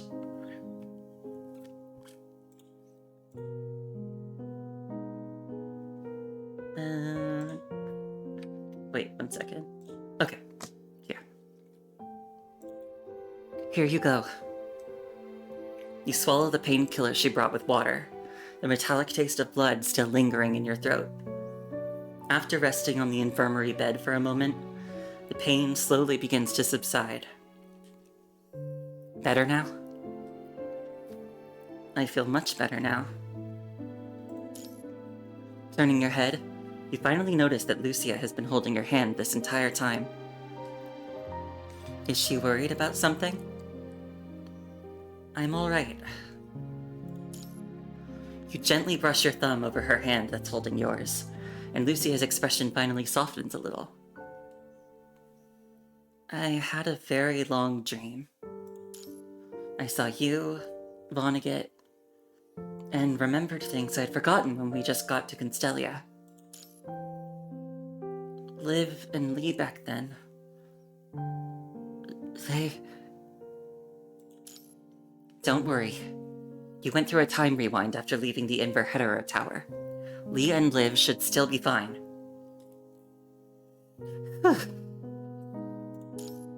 I saw Lee in my dream too. I dreamt about what he went through in the Inver Hetero Tower. Now I finally understand why he kept staring at the tower back then, looking so troubled.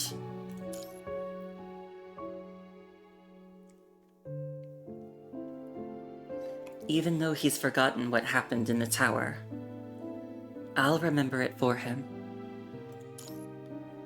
Yeah, then let's go back soon.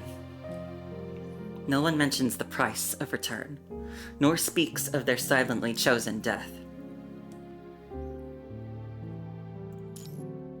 What's the status of the key? This is our last chance. A final chance that requires sacrificing her, and just her alone. She keeps the truth to herself, while you, stirred by a faint premonition from your own dreams, choose not to delve further with questions. Then we must make it back this time, no matter the cost. And so she begins her report amid this facade of peace. This time, there's no trace of the red tide at all. The streets are clean. I suspect Agent Zero. Let's just call her Cradle. The memories associated with that name might help disrupt her more. Alright. I suspect that Cradle is under stronger suppression this time than before. She no longer has the power to corrupt the streets. This is our chance. I want to rescue the people trapped here first. Especially since there are people we know here, like Chico and Rose. If we don't get them back to their own time, it could severely impact the future. Indeed. Both the Purifying Force and the Hetero Tower? Even though it was just a dream.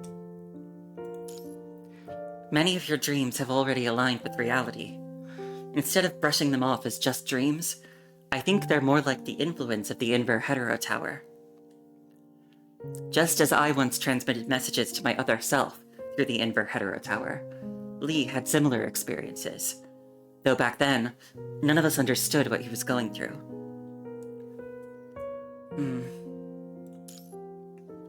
I think this is also part of why Chaos is so concerned about Rose. Is she worried about how this might affect the future? Yep.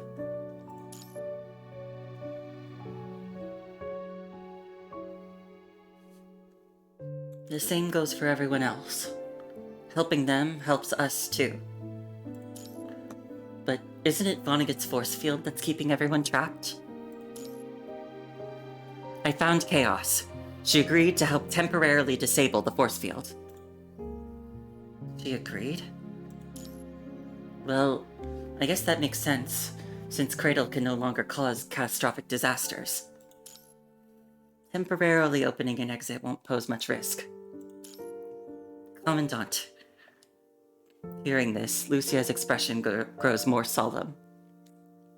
What's wrong? Why do you trust a hetero creature so much? Disregarding that lengthy, torturous underwater nightmare, you chose to work with Chaos because this might be the path of least sacrifice. What would Lucia think if she knew you were prepared for your own sacrifice? Is it because you think this will cost the least sacrifice? Even unspoken, she has still noticed your intention. Let's go back together, okay? This is her first time telling a lie. A promise she knows she cannot keep. Yeah. Let's keep fighting until the very last moment. The very last moment. Grasping the implications hidden in those words, Lucia falls silent. What about you? How are you doing? Me? Of course I'm fine. Her weariness and unease subtly seep through her facade, betraying her efforts to hide them. Pose the question once more, are you really alright? And she would merely force a smile, insisting that everything is indeed fine. Oh, by the way, after coming here yesterday afternoon, I've addressed each of the issues you pointed out. Let's go over where we stand now. She always maintains this composed facade until problems are resolved, using her methodical nature to mask the wounds that lie beneath. Sure. Rose, the mercenaries, and the staff are all fine. I've mediated their conflicts for now, and had them call back the people exploring the underground parking lot ahead of time. Just like when you convinced Mona, the staff supervisor, last time, I've managed to persuade her to give me the elevator access card. She takes out the access card and shows it to you. After that, I reached out to Chico, and together we convinced Yuko as well as Darcy and Barley who were with her. They've gone to gather the employees and hiding in other areas. They should be back by now. However, their conflicts weren't built in a day, and my words alone won't resolve them. For now, we're just working together towards a common goal. As she speaks, Lucia's hand remains firmly clasped to yours. Is there anything else troubling you, Commandant? I'll get right on it. Have you been carrying me with you the whole time while doing all of this? Yes. I was worried Cradle might appear suddenly, so I kept holding you in the same position we used during flight tests. I'm sorry. That must have made you uncomfortable. But after confirming Cradle's current capabilities, I've mostly been in the infirmary since late at night. It didn't last too...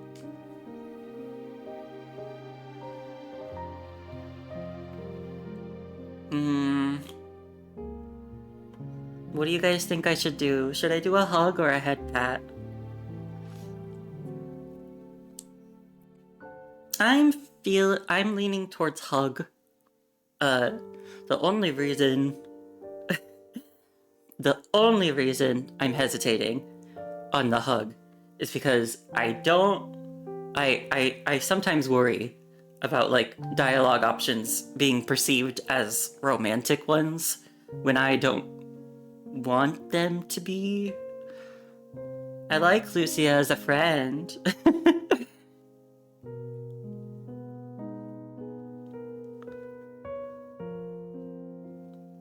I think I'll go for the hug anyway. I feel like this is I can interpret it as a tender moment among friends. Okay? Okay, regardless of what happens. I'm gonna hug her. Lucia is caught off guard when her words are interrupted by your sudden embrace. But she quickly understands the message you're conveying with this warm gesture. After experiencing 76 time rewinds in such helpless isolation, any comfort that words could offer has become hollow. In her overwhelming anxiety, she has grown accustomed to confirming your safety through physical touch. And in turn, you have learned to mend her scarred heart the same way. Commandant, I'm fine. She stands up, attempting to show she's unharmed. Yet beneath your worried gaze, she lowers herself, enveloping you back in her embrace. Lucia? She responds with a soft murmur and a bitter smile, drawing her face closer until you can feel your own breath reflecting back. Well, hello, Lucia Crimson Weave.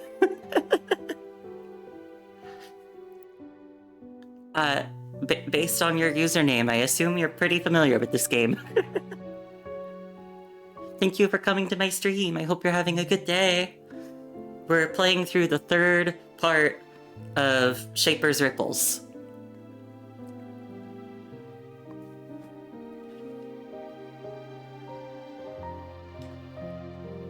You look into her eyes, those eyes usually full of tenderness and resilience, now shadowed by the sorrow of a setting sun and the defiant rage against the approaching endless night. Yet her heart, her consciousness, and her resolve remains unbroken by this endless torment and adversity. She's still here. You're the #1 Alpha fan? Alpha's pretty cool. I definitely think her Crimson Weave frame is a bit cooler than her other one.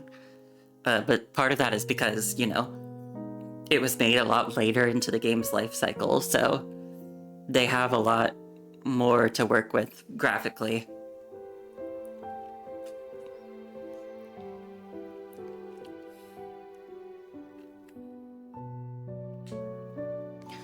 Burning everything she has to exist here. By the way, my favorite frame is Live Imperia.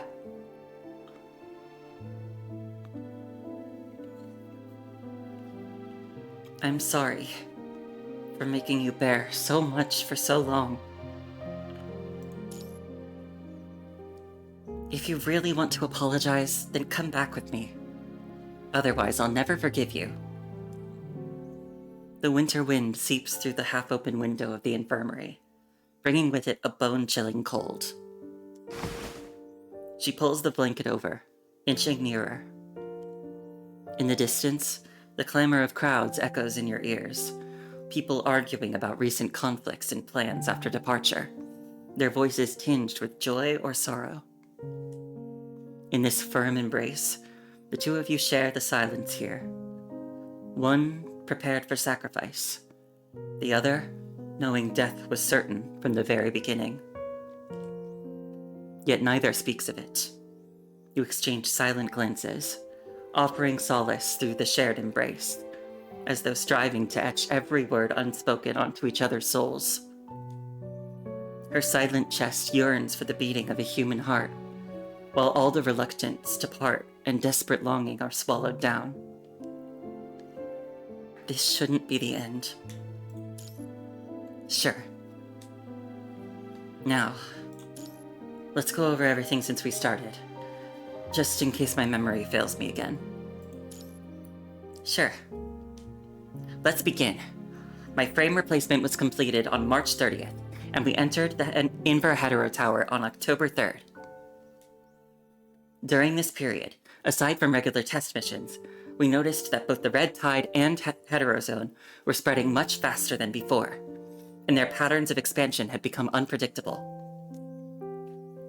According to the intelligence gathered inside the Inver Hetero Tower, we speculated that the unpredictable surge of the Red Tide might be caused by the tower. Correct.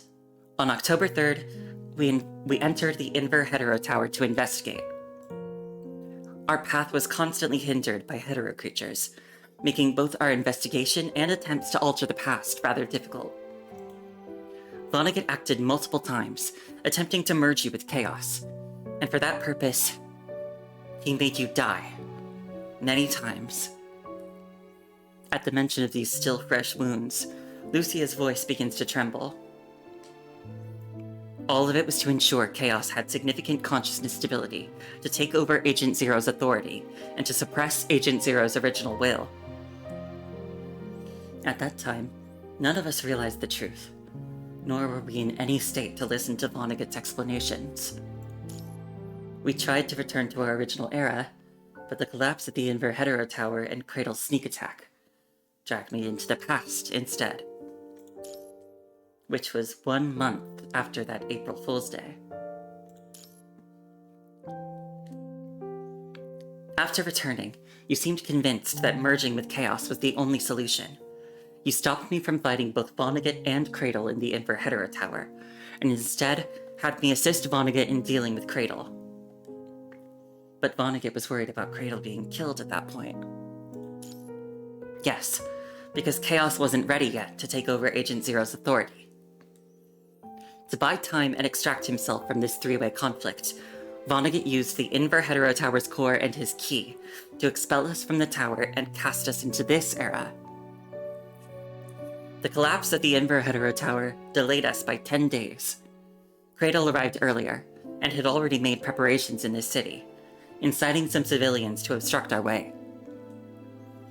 The first time we came to the Hetero Tower, I was killed by Yuko, probably having been coerced by Cradle. Lucia lowers her gaze and slowly nods. After your death, Cradle hastily disengaged from our battle, as if she couldn't wait to get away. After that, the Red Tide began to recede, no longer flooding the entire city. Then I found out the existence of the fruit. What exactly is it? Chaos said it's a kind of hetero creature that looks like a heart. Seemed to be something Vonnegut created. For Cradle, it's more like mind fusion, or maybe mind corruption. So you ate the fruit and used yourself as the bait to lure Cradle, essentially poisoning her? As far as results go, my gamble paid off. The second time, we convinced the people here, and obtained the elevator access card. Her voice is now barely a whisper, as if drained of all strength. Even though things ended badly, we still managed to find a way in. And we confirmed that Cradle could indeed be restrained by using the fruit. Good. My memories are clear. Things will work out for sure this time. Bearing your weight on the bed's edge, you hoist yourself up into a sitting position, taking a deep breath to brace yourself for what lies ahead. It's time to put an end to all these messy time rewinds. Liv must be worried sick. And I kind of miss your cooking, crazy as that sounds. Commandant? Despite her usual reluctance to yield, or perhaps stubborn pride about her cooking skills, these words catch her off guard. She cups your face in astonishment, carefully verifying your well-being. We only have half a bottle of nutrient solution left in our supplies. Should I bring it to you? I'm fine. I just really want to go home. Back to our usual life. It's been far too long. If you were to add up all the time spent in these rewinds, it could amount to 5 or 6 years. No, perhaps even more. Time has elongated to such an extent that you no longer can, and no longer wish to, keep track. During these grueling explorations, your thoughts sometimes drift to Lee. Did he face the same obstacles when he entered the Inverhedera Tower? Did Vonnegut and Agent Zero put up the same kind of resistance?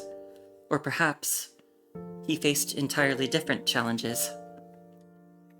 Looking at Lucia again, you notice how her expression has grown more somber, the worries of your journey etched deep between her brows. When you first entered the Inverhedera Tower, Lucia still smiled often, but now, when we return, those unaware of our experience may be astonished by your change. Why? Because of your expression, your demeanor. They're different from when we first set out. The same goes for you, Commandant. She reaches up to touch the space between your brows. I suppose we can call it growth. That's quite a painful way to grow. You once mentioned that growth is always painful. Indeed. Shall we go check on the others? We still have some time before heading out. All right. Oh. All right. This is sad. I mean, I knew it would be, but it's just kind of sad seeing how both the Commandant and Lucia are planning on dying here, but neither of them will tell the other. It's like, oof. I don't know. It just kind of hurts, you know?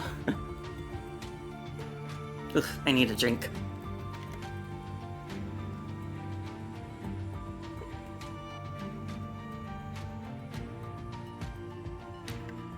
I've been doing a lot of talking, a lot of acting these last 3 nights.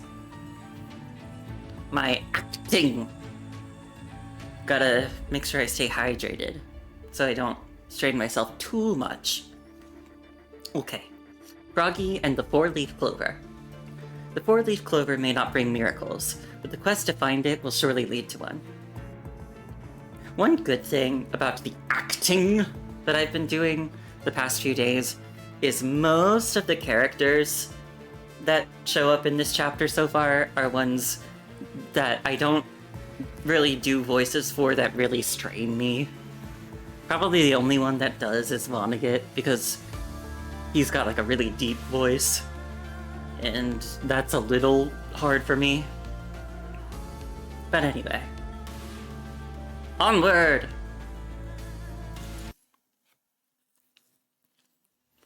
As soon as you walk out of the infirmary, waves of commotion from beyond the side corridor wash over you. Peering through the fire safety window, you see the summoned mercenaries still standing in a semicircle, their gestures betraying fear and tension.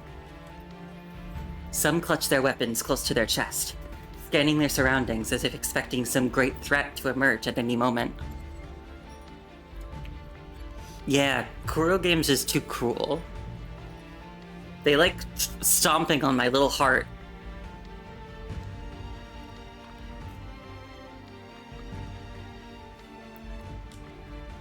Explain yourself. You have to tell us everything. Calm down. She's just a kid. This isn't about her being a child. We all saw that monster. What happens if it gets loose?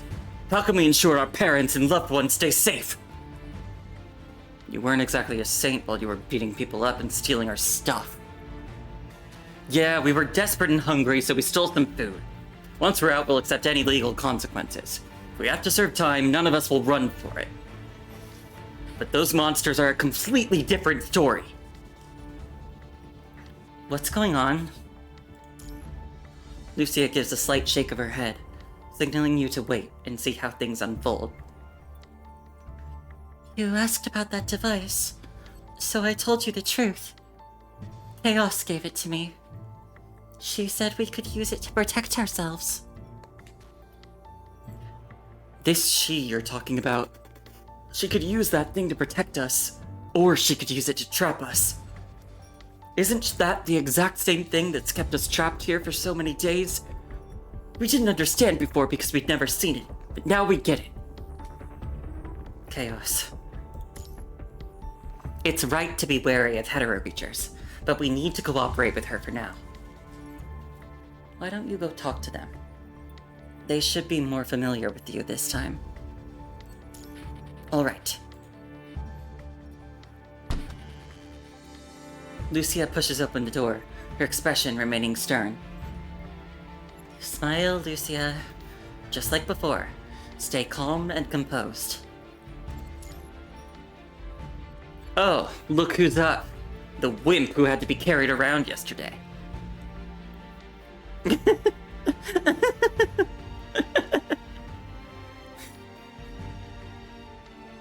I'm fine. I'm okay. I am calm. I'm calm. Perfect timing. You said you'd help everyone escape, and we believed you. That's why we gathered everyone here. But what's the deal with this monster the kid mentioned? It can control those barriers? If it can come and go as it pleases and shut people out whenever it wants, what's stopping it from sealing this place off and doing whatever it wants once we're gone? Don't tell me you two are working with it. No, we're about to address the matters related to her right now. What? There's another hidden trouble in this city, other than Chaos. She's the source of all those monsters patrolling the streets. Remember the mechanical riot you mentioned last night? Those hetero creatures share the same root cause, and the same problem exists beyond Constellia. You'll still encounter such machines once you leave. So it's basically the end of the world out there. No way! You'll see the situation for yourself once you leave. How do you plan to deal with the problem here? By working with that monster? The cooperation is temporary. Even Chaos fears that lurking threat. We'll deal with her, but only after we eliminate the greater danger. This will be dangerous, and you could get caught in the crossfire. That's why we want you to evacuate. There are people out there who need your help more. If Commandant and I were scheming something, we could have killed you all right here. Lucia draws her pyro katana as flames ignite in her hair. Without taking a single step forward, everyone backs away several meters. If you think I can't handle this alone, feel free to test that theory. The people stand at a distance, exchanging bewildered glances before breaking into hushed whispers. Let us discuss this among ourselves. Lucia sheaths her weapon and nods to the captain. The mercenaries retreat to where Chico stands at the far end. Yuko, who has been staying in the corner, now finds herself unexpectedly in the spotlight.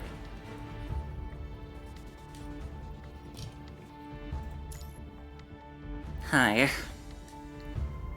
Mustering every ounce of courage, she approaches. That hidden trouble you mentioned earlier. Were you talking about Cradle? Yes. Do you know what she really is? She voices the question that Cradle has always left unanswered. It's quite a long story. She's a disaster-born new human. but her nature is actually more complex. I talked with her for a while. She told me she was a character created by an author. That's not wrong, but it's more like she's using that character as a vessel. Similar to possession? More like personality data conflict. Sounds about the same. Amidst the surrounding clamor, she takes a step back and leans warily against the wall. Well, at least the cradle I spoke to was real, and didn't deceive me right from the beginning. She takes a deep breath. What did Cradle talk to you about? Mostly far-fetched stories. Would you mind telling me more? There might be some crucial intelligence in there. Intelligence? Do the stories she saw in the Red Tide really count as intel? Oh, and something about her creator and their will. Anything else? Apart from those... Well, she said she came from the future, and something about her being... I didn't quite understand that last part. Some sort of administrator, I think. She had something to do in that future, but she failed before completing it. And she still couldn't figure out exactly why she failed. Oh, right. After you arrived, just last night, she came to me and said some weird things. What did she say? She asked if I remembered how many times I had died, and if I had ever dreamed of becoming a butterfly. I had no idea what she meant by that. Could you be talking about the tale of the butterfly dream?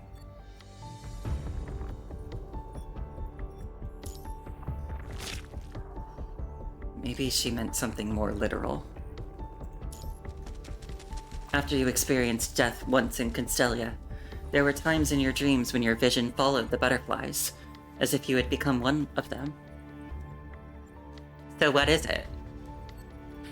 She said she came here from the future, that she could travel through time. In some futures, she had actually killed you. She killed me. But why? Because she killed Chico, and you sought revenge. Chico? No way. She promised me that if I found my sister, she'd give me a chance to help her. How would she have killed her? And her response that time was... Who cares? Who cares? Are you getting cozy, Cole? Is it also because of that personality data conflict you mentioned? It's a bit different, but you could think of it that way.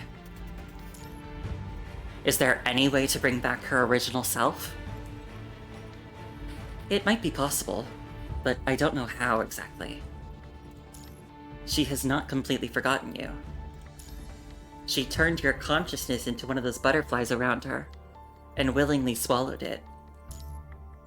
Maybe you mean something special to her? Special? Me? Yeah, she said she would give you a chance to hurt her. What do you mean? I don't understand either. Do you know all of this because you're also from the future, just like her? Yes. Just as I thought. So time travel really does exist. Please, tell me what's going to happen. Was she right? Will everyone really get caught in a calamity that never ends? Yes. What about me? Cradle mentioned that in your future, you're familiar with my sister Chico. Do you know me? Lucia cast a questioning look at you. Didn't Cradle tell you anything about your own future? He did. That's exactly why I wanted to hear it from you again. Bianca once mentioned that Chico had a younger sister in the support force, but she fell in battle during a mission. And then, How did I die? Did I cause trouble for Chico? Her sister was injured and corrupted before running into an Ascendant. When Chico saw her sister still calling out for help, she couldn't bring herself to strike her down, and instead tried to save her. That's a reasonable judgment of the situation. But she still turned into a corrupted. Under the Ascendant's control, she detonated the device at the bottom of a building, killing all 14 constructs who were conducting an investigation there. Chico survived, but was gravely wounded in the process. She originally had the potential to use a specialized frame, but after that explosion, her mind was severely damaged, and she lost that qualification forever. Even so, when she merged with the hetero creature, she managed to retain a fragment of herself, preventing that massive body from going berserk. Bianca's hands paused briefly as she sorted through the mission reports. She never let go of her regret. Even though she knew her sister couldn't possibly survive after falling into the Ascendant's hands, she still couldn't bring herself to end it.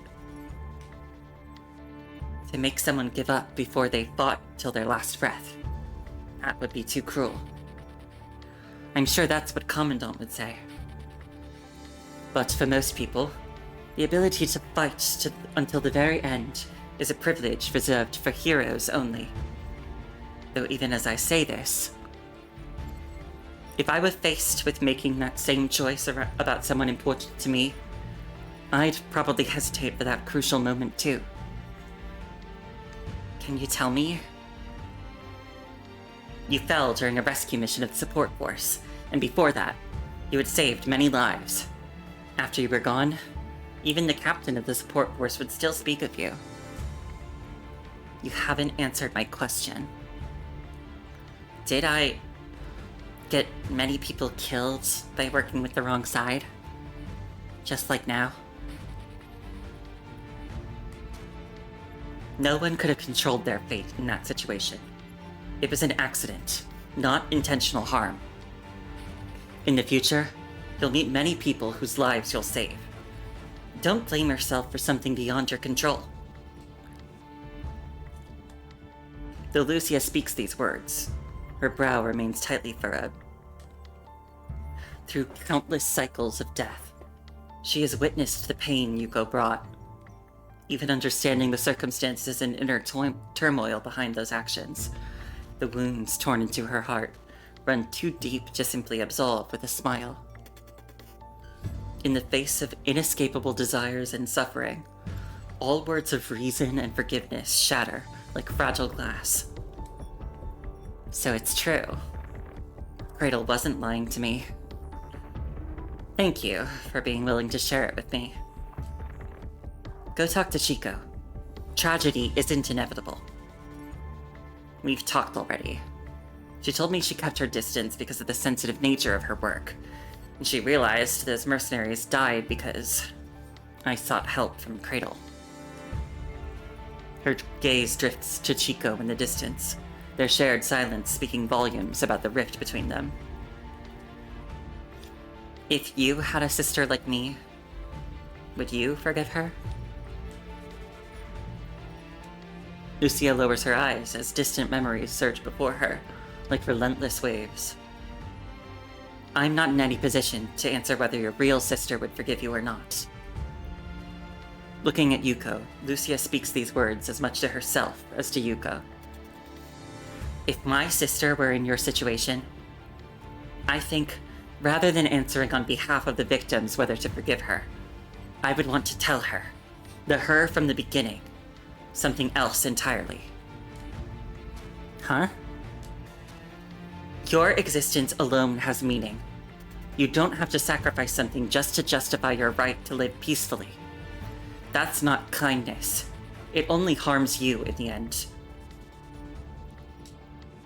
That's wrong. And once you start down the wrong path, you'll keep falling deeper into the abyss, trying to make up for that first mistake. And once you step into that abyss, victimhood breeds hatred, and hatred leads to hurting others. breaking free from this vicious cycle often demands an even greater sacrifice and time. Yuko, if you could stand at the beginning of it all and look back at the choices you've made, is Chico's forgiveness really what you're asking about? Suddenly, a bitter, self-mocking laugh escapes Yuko's lips as she leans against the wall, slowly sliding down to the ground. I'm the one who can't forgive myself. I made a mistake, and couldn't forgive myself for that. And everything afterward, it was all just a cover-up. I was just desperately trying to justify my actions. You're right. The more I tried to do something about it, the more mistakes I made. Desperately trying to make myself needed. What did that accomplish in the end? I was too weak. I died there. Dragged so many people down with me. And even hurt what little family I had left. If only I had time to grow. If only I had the power to change things. Unfortunately, there have never been any what-ifs. Yeah, I feel bad for Yuko. I know she's just an NPC, but I think out of all the NPCs that have been introduced in this chapter, she's probably the one I like the most. She is very complicated and very sad. She pulls the little froggy from her chest and clutches it tightly in her hands, falling silent. Do you like Froggy? Lucia bends down and crouches beside her. Yeah, I loved Froggy's stories even before I graduated. She murmurs with her head lowered. Froggy wasn't good at anything. It wanted to find a four-leaf clover of wonder so that it could have a home, but only ended up in one silly situation after another. But somehow, it still managed to find something meaningful in all those failures and mishaps. Reading those stories made me wonder, if only I could find something meaningful in my own failures, just like Froggy. Yeah, Kirby! Another Froggy. Why bring this up all of a sudden? I really like Froggy as well, but I only recently found out that it has its own stories. Huh? So before that, you just liked it for its design? Yeah. You only recently found out its stories. Which book did you read? The one where it started searching for a four-leaf clover to find happiness and a home. Ah, the first book. Does that story have an ending? Originally, there was one. In the end, Froggy still couldn't find a four-leaf clover, nor the home that was supposed to come with it. But Froggy took the items gathered during his journey of failures to build a modest, run-down tent, and planted ordinary three-leaf clovers beside it. Even though they were just common clovers, Froggy tenderly nurtured and protected them, until one day, it found a four-leaf clover among them. Froggy couldn't find a four-leaf clover of wonder, but it ended up creating one instead. As Yuko speaks, she pulls out a froggy-shaped voice recorder from her pocket. Aww. I have a song here written for Froggy, though I only kept the instrumental track and lyrics. With a sniff, she holds back her tears and hands over the voice recorder in a solemn gesture. Lucia, I would like to give this to you. To me? Yes, you helped the people who were trapped here, and you shared a lot with me. Thank you. This song never had the chance to be released. It's a miracle itself that someone who loves Froggy gets to hear it. With this miracle, I wish for you and your most cherished one to be able to create your own four-leaf clover of wonder. Thank you. I should be the one thanking you. She stands up with a wave goodbye and walks away. Lucia? Watching as Yuko's figure disappears into the distance, you softly call out to Lucia. I'm here, Commandant. The mercenaries are still in their discussion. Want to take a walk over the observation bridge? All right. Stepping out of the infirmary, you walk onto the observation bridge, basking in the morning sunlight. The streets below appear clean and orderly, showing no trace of the Red Tide's corruption. It seems the long night has finally passed. Lucia stretches slightly in the sunlight, then sits down on the edge of the observation bridge, turning back to look at you. Is there something you want to say? The look on your face when you were talking to Yuko. Were you missing your home? Yeah, a little bit. This is the Golden Age, when they should still be alive. Lucia, I know I can't change the past. We have more important things to do, and our own home to return to. And these words, I only say them when you ask. Lucia squints her eyes in the breeze, her gaze drifting far into the distance. Commandant, look. At the end of the leftmost street, there's an exit. It's the highest point around here, also quite far from the underground parking lot. Once everyone's gathered, we'll have them evacuate from there. Even if Cradle deploys the Red Tide, it'll still take some time to reach that location. With a smile, Lucia outlines the next steps of the plan. All right. As we move out, we take the vanguard position, with the mercenaries covering the rear, keeping the employees protected in the middle. Commandant, could you provide range support for those in the rear? Just, please stay within my sight. No problem. It's indeed safer this way. Lucia nods, letting out a soft sigh against the cold wind. From here on, it's going to be one battle after another. Yeah, we can't let our guard down until we're home. Are you hiding something from me? Why do you say so? Just a feeling, I guess? It's nothing. Just some uncertainties.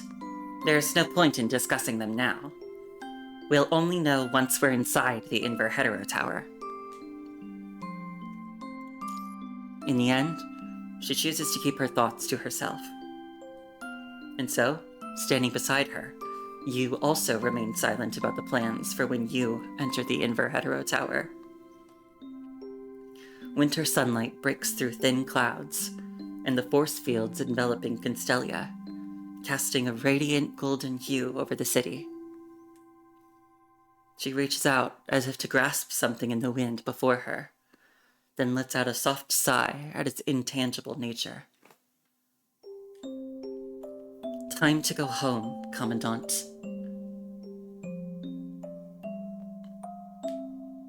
It's time for you to go home. Let's go home together. Like countless times before, you reach out to Lucia, and she responds with a smile, taking your hand in hers. Sure.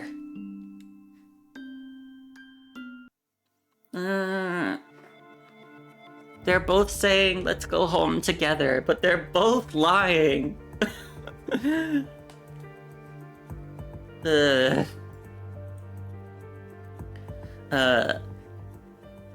Also, I feel like that scene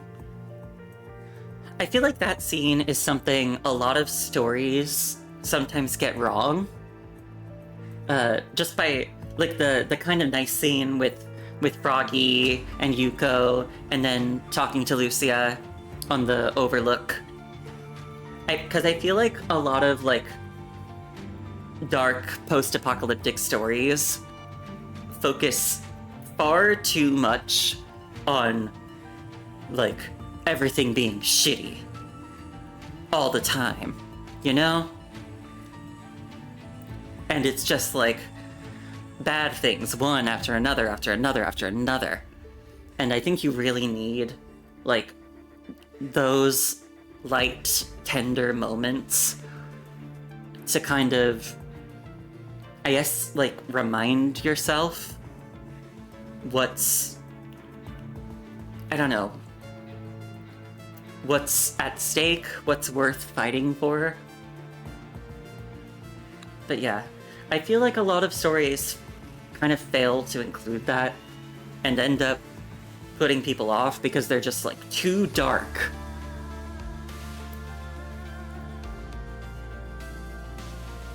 But anyway, I need another drink.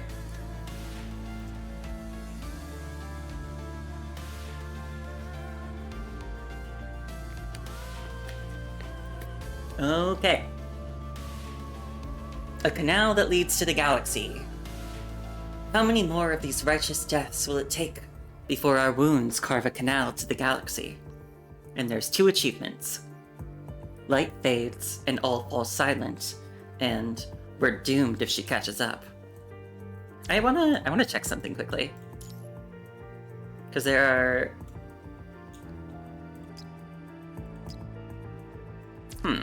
I was just wondering why this one doesn't have an asterisk. Maybe it's just missing. Or not an asterisk necessarily, whatever that symbol is. But anyway, let's go.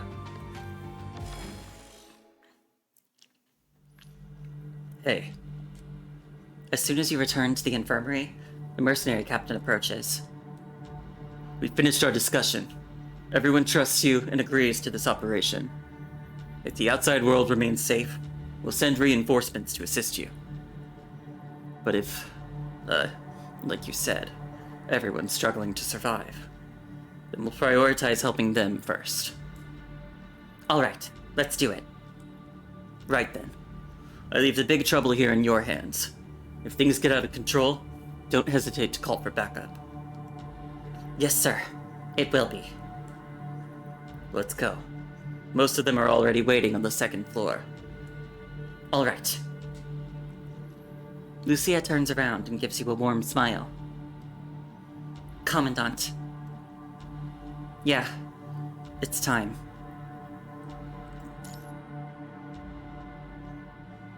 Oh, I'm nervous. How could this go wrong? There are so many ways. The previously dispirited crowd has come back alive, now eagerly discussing their upcoming plans with renewed vigor. As the construct and you step into view, the crowd falls silent in unison. Apart from the crowd at the far edge stands Chaos, fixing her gaze directly on you. Just as your eyes are about to meet, Lucia steps between you, blocking both Chaos's gaze and the lurking hetero creatures from your view. That very same step places Lucia right beside you, as both of you now stand together before everyone. Folks? The crowd falls into a tense silence, hanging on to every word Lucia speaks. Form up behind me in the positions we planned. The hetero creatures are currently in the 1st floor lobby. Once the force field barrier is down, they'll rush right at us. I'll take point. While you handle any stragglers, avoid their fluid splashes at all costs. Even a single drop will cause an unstoppable infection that could lead to amputation. Once you're out, stay away from all machines and regroup with other humans. That's your only chance of survival. That's all. Any questions? We're good. Let's move out. Rose, disable the force field.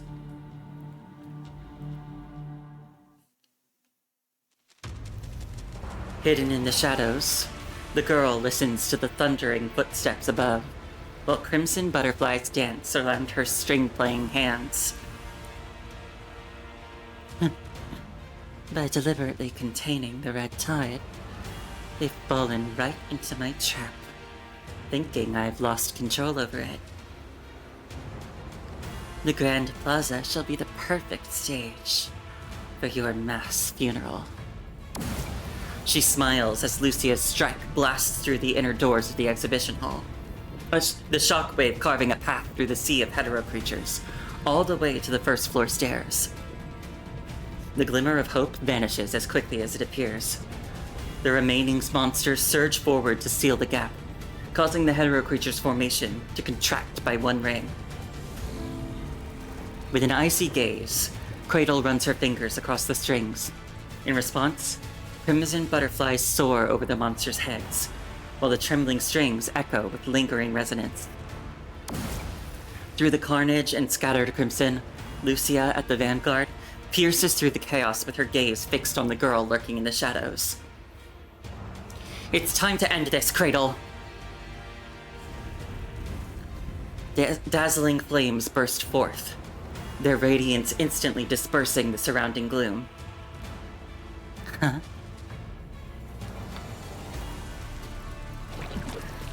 The harp vanishes from the girl's grasp as crimson butterflies gather and dissolve, coalescing into a new form, a blood-red scythe materializing with its blade gleaming.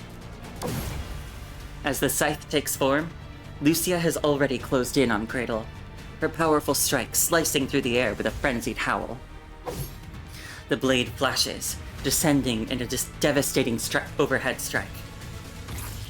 Cradle barely raises her eyes, and with just a curl of her finger, a flying hetero creature hurls itself at Lucia, its expendable body intercepting her fierce attack.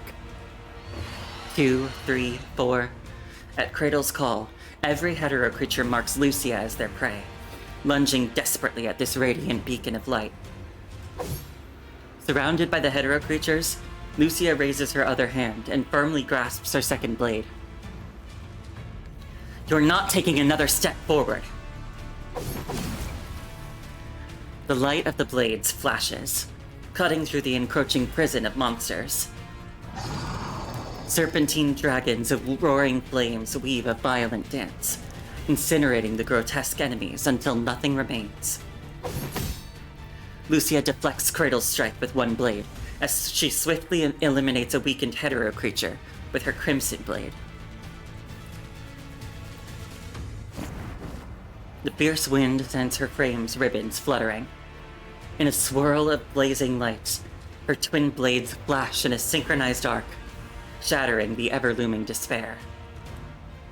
The platinum radiance gleams brighter than the celestial dome above, its countless luminous facets reflecting and interweaving. Within this brilliance, Lucia stands out like a sun, casting light upon all in her path. No matter where you run, I will stop you! What's the point of this? Chico, cover them while they evacuate. Copy that.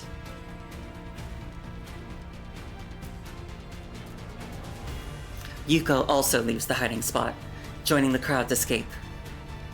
Though Lucia has drawn away most of the enemies, several stragglers still lurk at the edges, their eyes fixed on the crowd.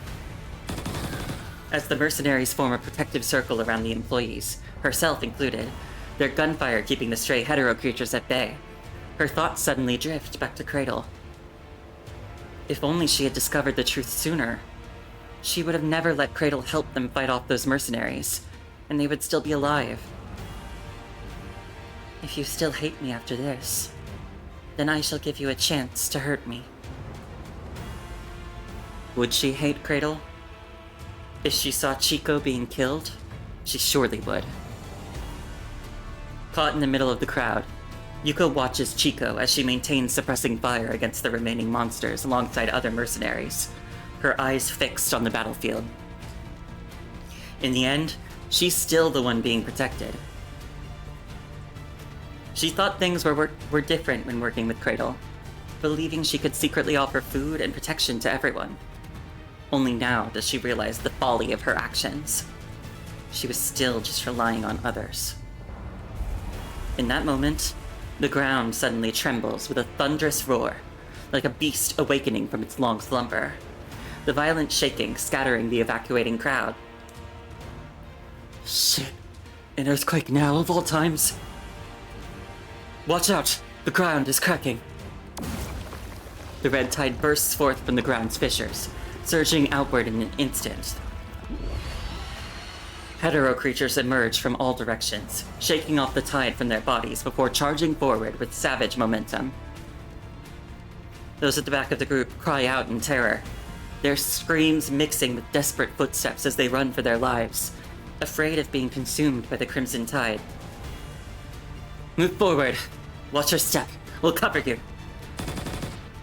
Amidst the sharp report of mercenaries' gunfire, enemies fall one after another, momentarily quelling the panic in the crowd's hearts. Like a battle horn's call, the mercenaries fire in unison, holding back the creature's onslaught. The stragglers leap across the fissures one by one as the red tide surges madly behind them. Another person comes running, his face contorted with pure terror. Behind him, a hetero creature gives relentless chase as the ground trembles once more, churning up the tide in its wake. Amid the chaos, the employee who has been hiding in the middle of the crowd suddenly buckles at the knees and collapses, reaching forward with desperate hands. Ah! With a hetero creature breathing down its neck, Chico grips her gun with one hand and, amid the monster's roar, uses her other hand to pull the fallen person up before giving him a firm push forward. Keep running. Don't look back. As these words ring out, the mercenary captain fires several rapid shots, taking down the hetero creature in front of Chico. Watch your flanks, too. Taking advantage of this brief respite, Chico catches her breath and resumes directing the evacuation group. As the crowd gradually shifts from chaos to order, Chico takes position beside Yuko, standing guard at the group's flank. Chico, who has been focused on the broader situation until now, turns to her sister. Recalling the recent events, she asks in a low voice, "Where's your gun?" Still with me, but there's only one bullet left. Got any more for me? Forget it. You've never been trained to use a gun. Chico adjusts her shooting stance and reveals the dagger at her waist. Take this. We'll make it out together. Chico falls into silence once more, her focus back on guarding the flank. Sensing her sister's reluctance to speak, Yuko restrains the words she wishes to utter. But I want to help you. Yuko glances once more at the dagger in her hand, then at the gun she doesn't know how to use. She looks up at the battlefield. A few more hetero creatures fall, but their armies continue to emerge from the tide in an endless onslaught. In mere moments, the red tide erupts amid the earthquake. The crimson circle of death rapidly constricts, like a giant hand crushing what little space remains for the survivors to escape. As the massive wave threatens to swallow the crowd whole, desperate screams erupt from the group. They're fucking charging at us! Ugh! An agile figure suddenly appears at the front of the group. That monster? Chaos extends her hand, and a force field unfurls, blocking most of the hetero creatures, while creating a temporary shelter against the encroaching red tide. The exit's right ahead. Disable the force field behind us and let everyone retreat. I don't think she has a hand to spare. The moment we turn around, we'll get drowned. The young man swings his baseball bat at the approaching hetero creature's neck, as if venting days of pent-up frustration. Then, he grabs Darcy, who struggles to keep pace with the group due to her frail constitution, practically dragging her along by the arm. Barley, slow down. Slow down. We don't move now. The whistling of bullets cuts his words short as the mercenary captain takes down a struggling monster, throwing a sharp glance at the two. Shut up and move! Yet disasters are like holes that can't be plugged. No sooner is one crisis contained than terrified screams erupt from another direction. Stay back! A hetero creature lunges at Mona, its deformed claws gleaming with murderous intent. Following behind Mona, Yuko freezes for a moment before springing into action. Mona! Yuko's body moves on instinct. She dashes forward and shoves Mona out of the way. The claws still come down, leaving horrific gashes across Yuko's leg. The pain, rather than bringing her down, only serves to tighten her grip on the dagger. With newfound courage surging through her, she drives her blade deep into the hetero creature's neck. As fluid splatters and the monster collapses, delayed panic suddenly seizes Yuko's entire being. She falls back onto the ground, too terrified to even pull her dagger free. Yuko! I'm fine. I'm fine. Her voice trembles as she grasps Mona's outstretched hand. Attempting to rise, the wounds on her leg prove too much, causing her to collapse back down. Yuko, what were you thinking? Now you can't even walk. It's okay. It's not that bad. I can just walk slowly. What are you talking about? I'm not complaining about your walking speed. I know, but I'm just glad you're safe. After all, you're the one who found a job here and brought me along. Consider this my way of saying thank you. Mona lets out a sigh, saying no more words. She grabs Yuko again, and with all her strength pulls Yuko up from the ground. I'll help you. We walk together. Thank you. But... The words reach her lips, but come out as barely a mumble. You should go ahead. I'll only slow you down by pace. Alright. Mona glances at the departing group, loosens her grip, and hurries to catch up with them. The moment she reunites with the group, the ground violently shakes again. The red tide surges forth, separating Yuko from everyone else. Yuko? Don't worry. I'll wait for Lucia to help take me over. You all go ahead. It is her choice to make. Mona has no right to intervene. She watches as Yuko limps up to the stairs, then turns to join the moving crowd. The never-ending red tide slowly devours the lowlands, as the evacuating crowd seeks refuge within the sanctuary produced by chaos, under the mercenaries' protection. Rose pours every ounce of her strength into dismantling the force field. Despite the repeated tremors within Chaos's sanctuary, it manages to stabilize with each surge of energy she unleashes. All eyes are fixed on Rose, hearts torn between utter despair and overflowing hope. Yuko catches sight of Chico in the crowd, who scans the sea of faces, seemingly seeking her sister's presence among the throng. The mercenary captain pats Chico's shoulder, his gaze sweeping over the encroaching foes before pressing his last remaining bullets into her hands. A silent passing of responsibility. Chico accepts it all without a word, shedding her role as a sister to once again become a protector. All right. A sudden whoosh through the air shatters her momentary peace. Cradle, who has been trapped in the exhibition hall, now breaks through Lucia's blockade. Looks like you're at the end of your rope again.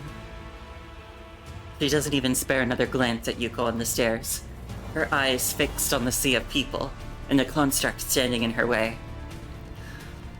I'm really hoping that this is, like... I'm really hoping Yuko can get, like, a hit on Cradle. Because she said, like, if you still hate me after this, I'll give you a chance to hurt me. I'm hoping Yuko gets a solid hit in. One-on-one, I wouldn't stand a chance against you. But with all these people around, ensuring their safety is sure to distract you. Lucia rushes in with a fierce slash, cutting off both Cradle's advance and her taunt in one swift motion. A slight smirk crosses Cradle's lips as she swings her scythe to meet Lucia's blade. Sparks explode from their violent collision.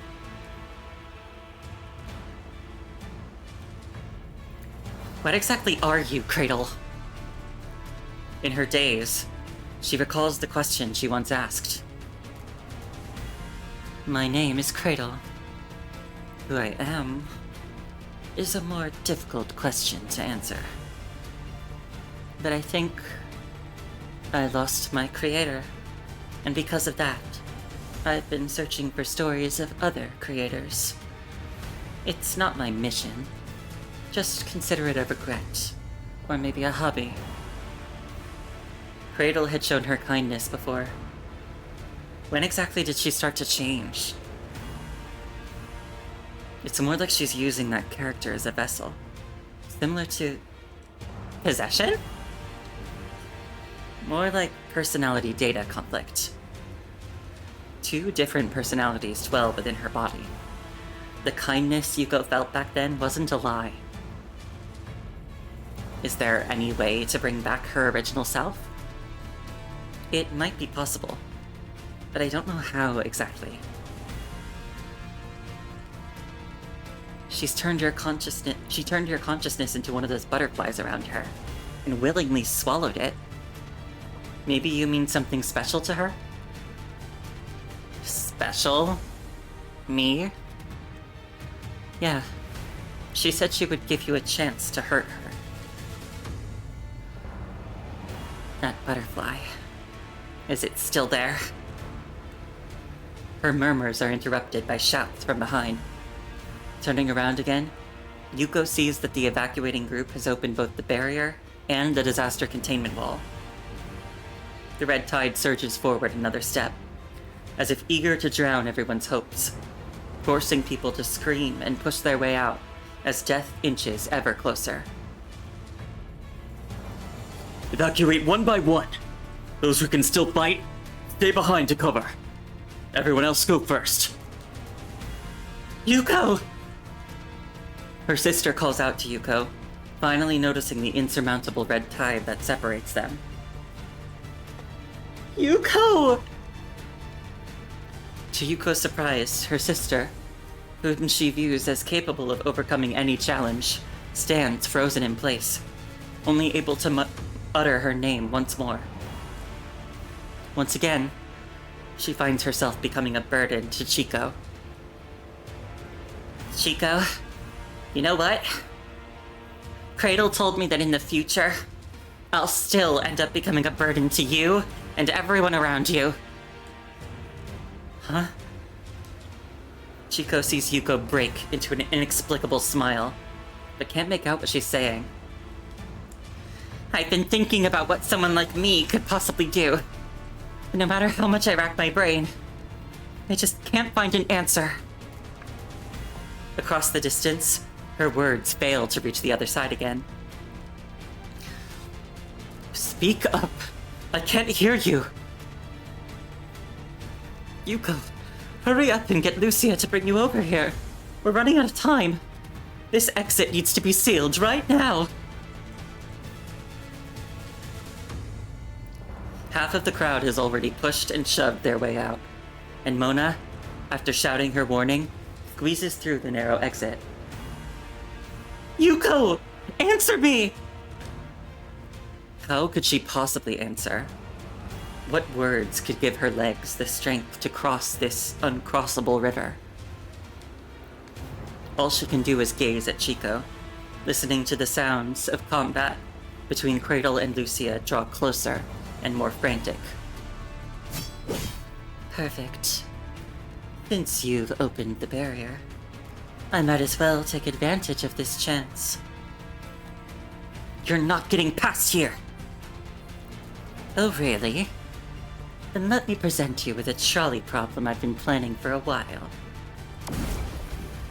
Amidst Cradle's laughter, the long-suppressed red tide and hetero creatures suddenly burst forth, lunging at the Commandant, who's providing support behind Lucia. Stop me, or stop those hetero creatures. If you choose me, my little soldiers might just run wild everywhere. As Lucia charges without hesitation toward the Commandant surrounded by red tide and hetero creatures, the girl dashes past the red tide, making a beeline for the crowded exit. Chaos! Guarding the gate, Chaos hears the cry, but maintaining the force field has already drained her strength. She is in no condition to face Cradle head-on. Yet, seeing Chico hasn't evacuated, Chaos stands her ground, refusing to abandon her post. Watch out! The scythe's blade crashes forcefully against Chaos's force field, tearing open wounds across the doll's fragile arms. Just one more strike, and everything will crumble. Cradle! She screams at that body, one that will never answer her call. I remember now. You killed me, and what happened with the butterfly. That is nothing but a complete lie. How could someone with no connection to the Hetero Tower remember things from before the time rewind? Yet, Agent Zero hesitates in her attack upon hearing this false intel, turning around to look back with Cradle. Now I understand why the creator you spoke of made that choice in the end. Huh? With a smile, she raises the gun, loaded with a lone bullet. Though unaware of how to wield it, there's one spot she knows she can't miss. Let the rotten wood burn!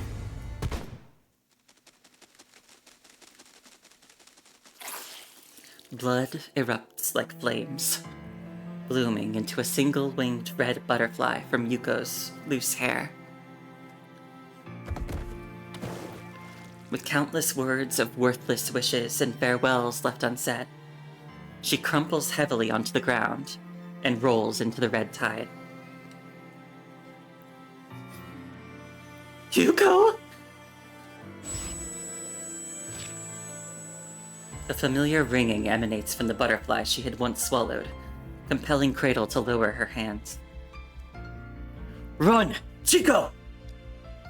The captain's firm grip seizes Chico by the collar, scoops up Rose, and forcefully pulls them both through the narrow exit. As the last person evacuates, the force field finally seals shut once more. Yuko! Before there's any time to confirm anything, Lucia carries you up and leaps into the air. Within the red tide, Cradle slowly approaches Yuko, pensively taking her into her arms. In the howling wind, Lucia's expression remains inscrutable, yet her grip noticeably tightens around you. Commandant! Regardless of the weight burdening her heart, she cannot look back on this one-way path. No one knows what emotions stirred within Yuko as she pulled the trigger. Was it because of that insurmountable red tide? Was it to buy a few precious seconds against Cradle? Or was it because she had learned what the future held? Or perhaps she had fallen into despair about her own life? Was it truly the right decision to tell Yuko about the future? Should one glimpse into the changed future, the survivors would affirm without hesitation, yes, Her death was the right choice. Many will survive that incident, and Chico's mind will not be damaged trying to save her. In the distant future, when Chico dies at Copperfield Aquarium, her hetero-humanoid form will be able to process more intricate data, thanks to her intact mind. The world will mark this as a turning point, guiding humanity toward a more stable and prosperous future, until one day, they can safely venture into the cosmos. Yet how much more rotten wood must we burn? How many heroes must die with regrets? And how many more righteous deaths must we endure before we can build a canal of wounds leading to the Sea of Stars?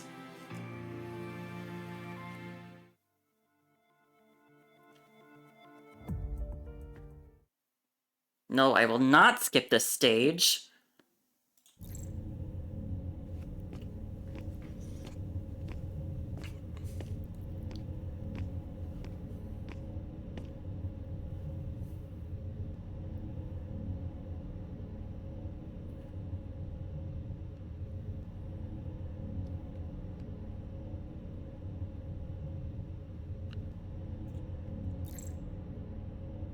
Commandant, I've already activated the access permissions.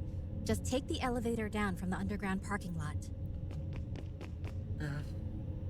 Stay close to me. What were the... Light fades and all falls silent. We're doomed if she catches up. Okay. I'll try my best.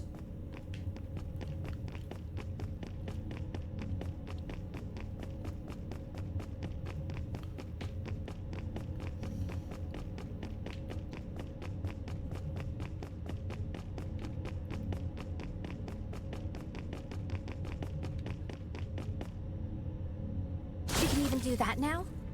That connection has indeed weakened my authority. But she isn't ready yet. And your key is about to run out. Fall back immediately. We need to get to the Hetero Tower. Cradle's following us. This way, Commandant.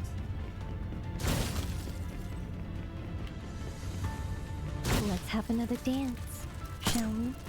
Stay in my sight, Commandant. Okay.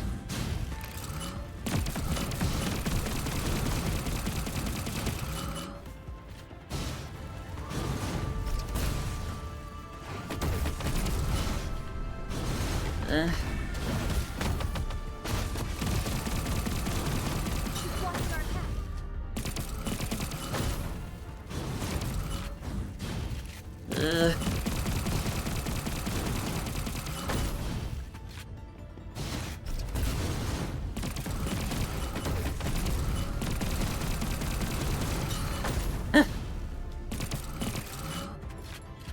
So you finally decided to show yourself. Chaos? Chaos. Thank you. Commandant, this way. Well, let's see how much more you can take. This is my latest composition. Care to give it a listen? Another hetero creature. You executed your plan too soon. It would take at least 10 more cycles of interference before I may possibly lose my ability to resist.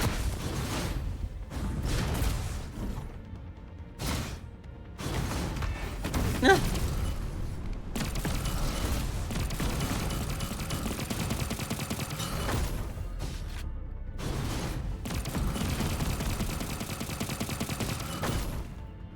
this also part of your deal with Chaos? Commandant. There's my cue.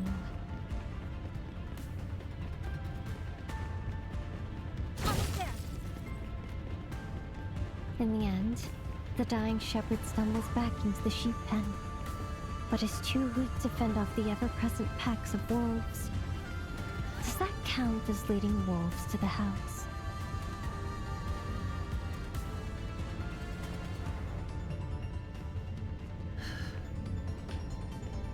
Commandant, enter the code. Same numbers as last time. I'll cover you. Oh god, I don't remember what those were.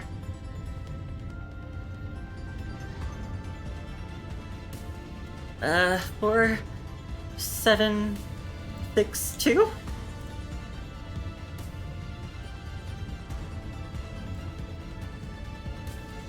Can't remember, Commandant? Ah. The code is 973654. Thank you. We're through. Let's go. Succumb to my red tide. I'll preserve you. Forever. No thank you. Wait, why is this one not... Why doesn't this one have English voice? Oops.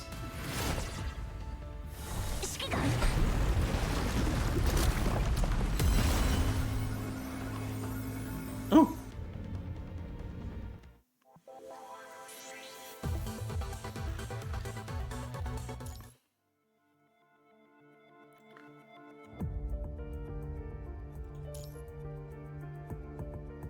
Whew. That was a lot.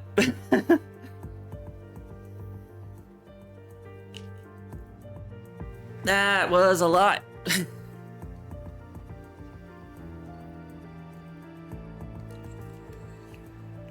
Okay.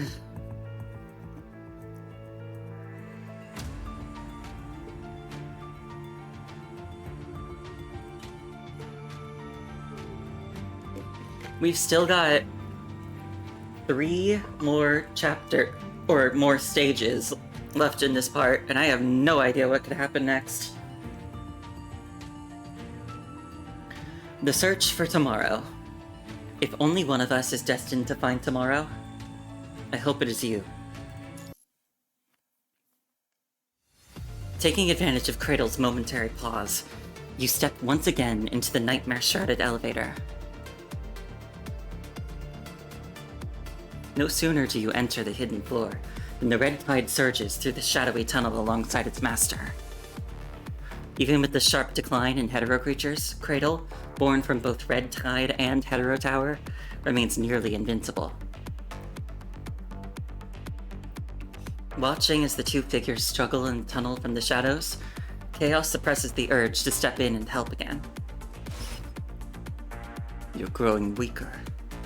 Under no circumstances should you engage Agent Zero once more in your current state. Every move is a gamble with her life. She must exercise caution. You know what? I've never felt such joy before. With a smile, Cradle effortlessly evades Lucia's lightning-fast slash. That key of yours is useless now, isn't it? Among the 3 of you, taking out just one would be enough to crush Vonnegut's plans. Once I lose the key, it will be difficult to keep Agent Zero away from the core. I won't be able to force her out of the Inver Hetero Tower like before. This isn't just about her life. When Vonnegut's plans fall apart, everyone will have to pay the price. The few remaining hetero creatures charge at Lucia in unison. In the narrow tunnel, there's nowhere to dodge. In that split second of hesitation, their combined force sent her reeling.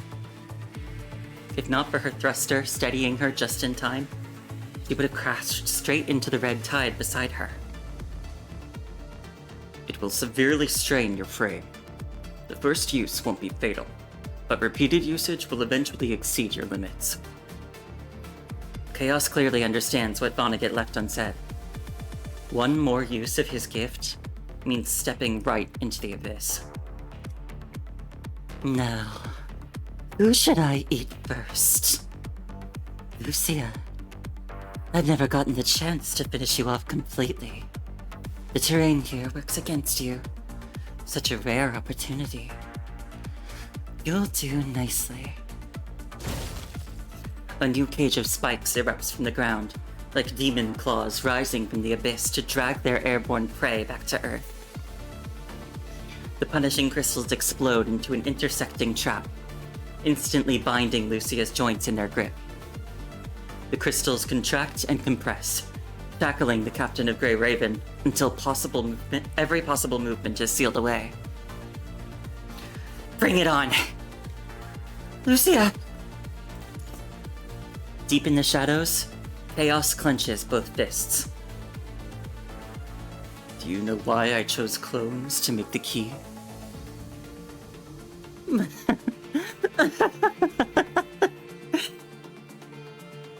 Watching as her obstacle falls into a new predicament, Cradle calmly shifts her attention to a different target. Let the rotten wood burn.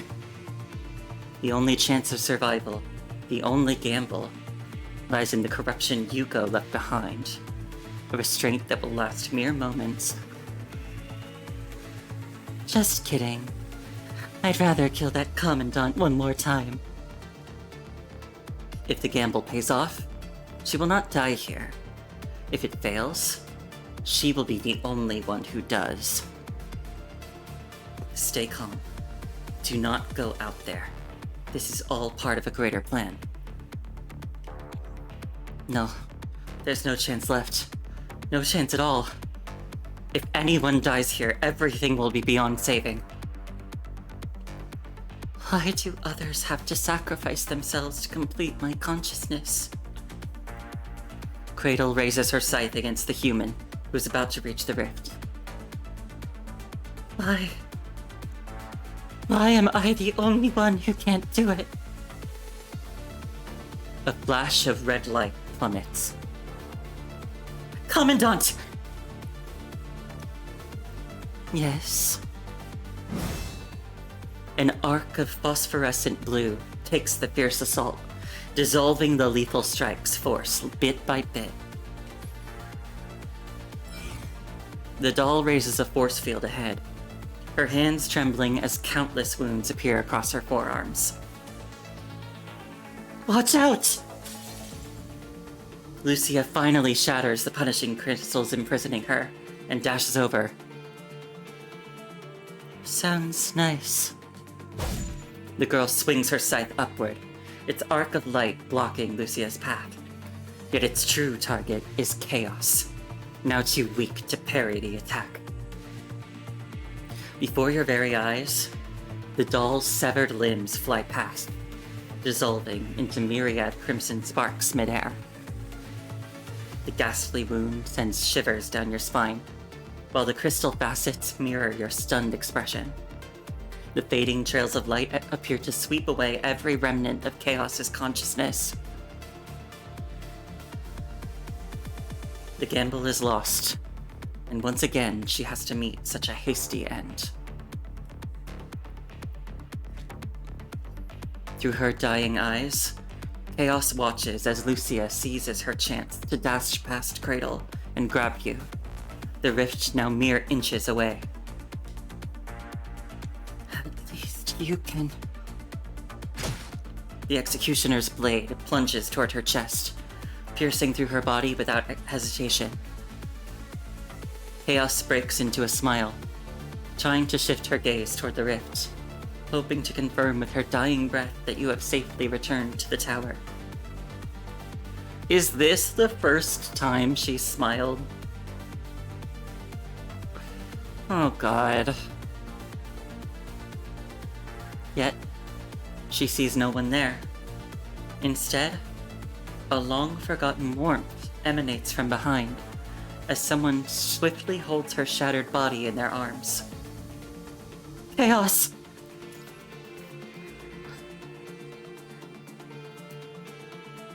In her daze, a brilliant white light blooms in Chaos's blurred vision. She hears Cradle's voice, filled with displeasure, and then... Now, let's go! In an instant, the rift swallows all three of them into darkness.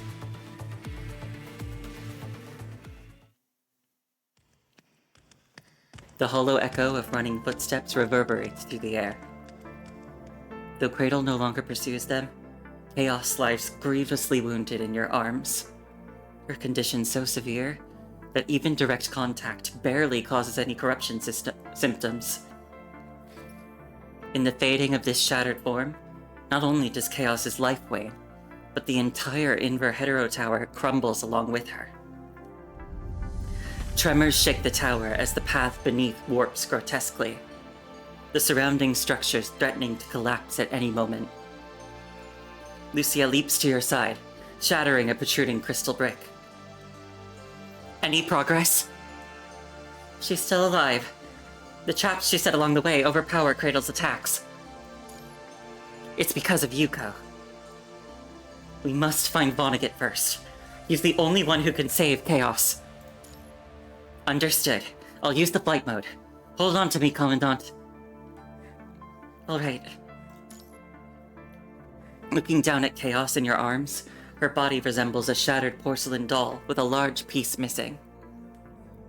As if sensing the weakening connection that restrains Cradle, her kindred hetero creatures, no longer held back, begin emerging from both sides of the red tide. Hang in there. You have to make it.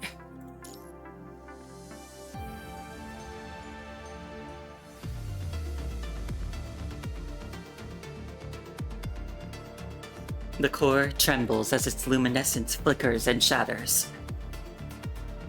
Vonnegut's brow furrows as he places Chaos within a cluster of crystals that cradles her like swaddling clothes. No matter how many times he softly calls out Chaos's name, she remains unresponsive. Any progress? Before Vonnegut can answer, unhurried footsteps echo from behind. The three of you turn around to face the young girl, who has once again appeared. We meet again, Mr. Vonnegut. Her smiling eyes widen, only to reveal nothing but coldness within. Perhaps I should call you by a different name. What would you prefer? Professor Trout? Number 7? Or Nemo? You have recovered your memories, Agent Zero. Indeed. All thanks to the memories you left to Chaos. But you still haven't answered my question. Well, all of that is irrelevant now. With the key gone, you're at a loss. My child will soon be back in my arms. Why don't you drop your force field? Let me have a taste of the memories amassed by a lone man like yourself in your pitiful attempt to stay alive. Wouldn't it be much better to be remembered and harvested by me, rather than fade into complete oblivion? You're always so rude. In that case. Countless hetero creatures emerge from the shadows behind the girl. Don't say I didn't warn you.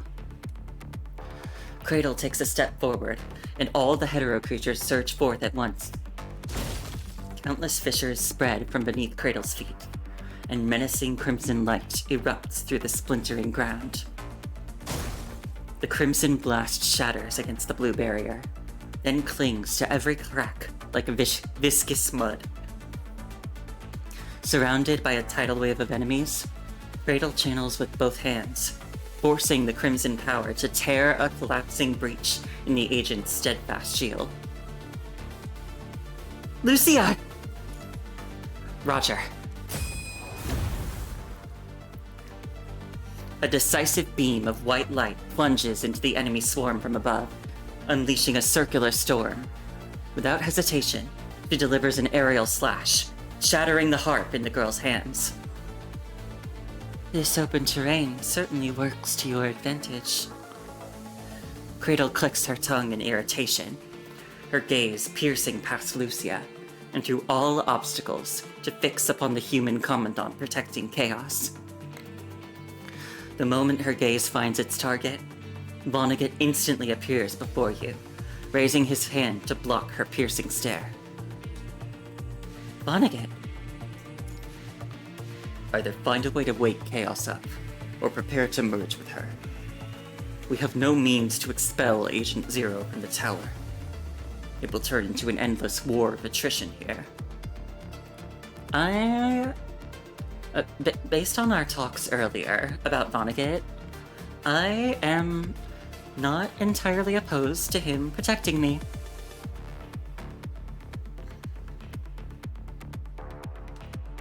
The agent glances at Chaos's broken form. Then his raised hand grasps an unfamiliar blade of golden light. Tell your construct to cooperate. Given the situation, she doesn't need me to tell her. Do you really think you can stop me without the key? A blade of golden light cuts through the air as Vonnegut's strike silences Cradle mid-sentence. He and the airborne Lucia align perfectly in a diagonal formation, their white and golden lights intertwining as they target Cradle at the intersecting point. Hovering in stillness, they hold their breath. The crimson hetero waves continue to surge chaotically. In a flash, twin blade streaks tear through the air. Hi, Bunny-chan! I hope you're having a good day. How are you?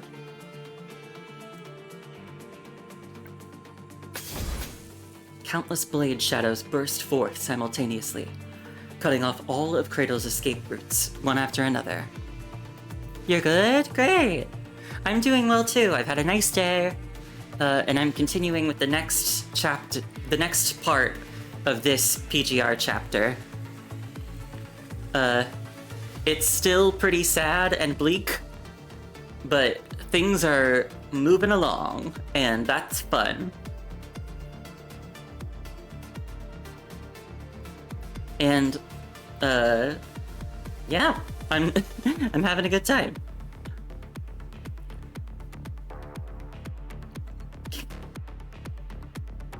You'll be here and I can tell you all about it. Yay!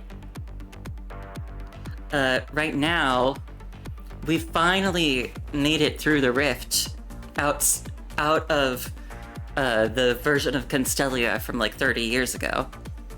And in the process, Lucia had to use part of her own frame to recharge the key to rewind time. And if she does it another time, she will apparently die. And also, we've allied with Chaos and Vonnegut, and Chaos has been grievously wounded now, as we were escaping. So we're trying to protect her as we hope that she wakes up. Because if she doesn't wake up, apparently, I will need to merge with her and die. And we don't want that. But also, the Commandant, my character, has kind of already accepted that they're gonna die.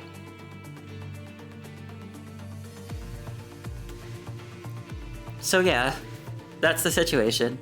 Oh, also we learned that Lucia saw a number of different futures and ways that this could end, and all of them end with her dying, I think.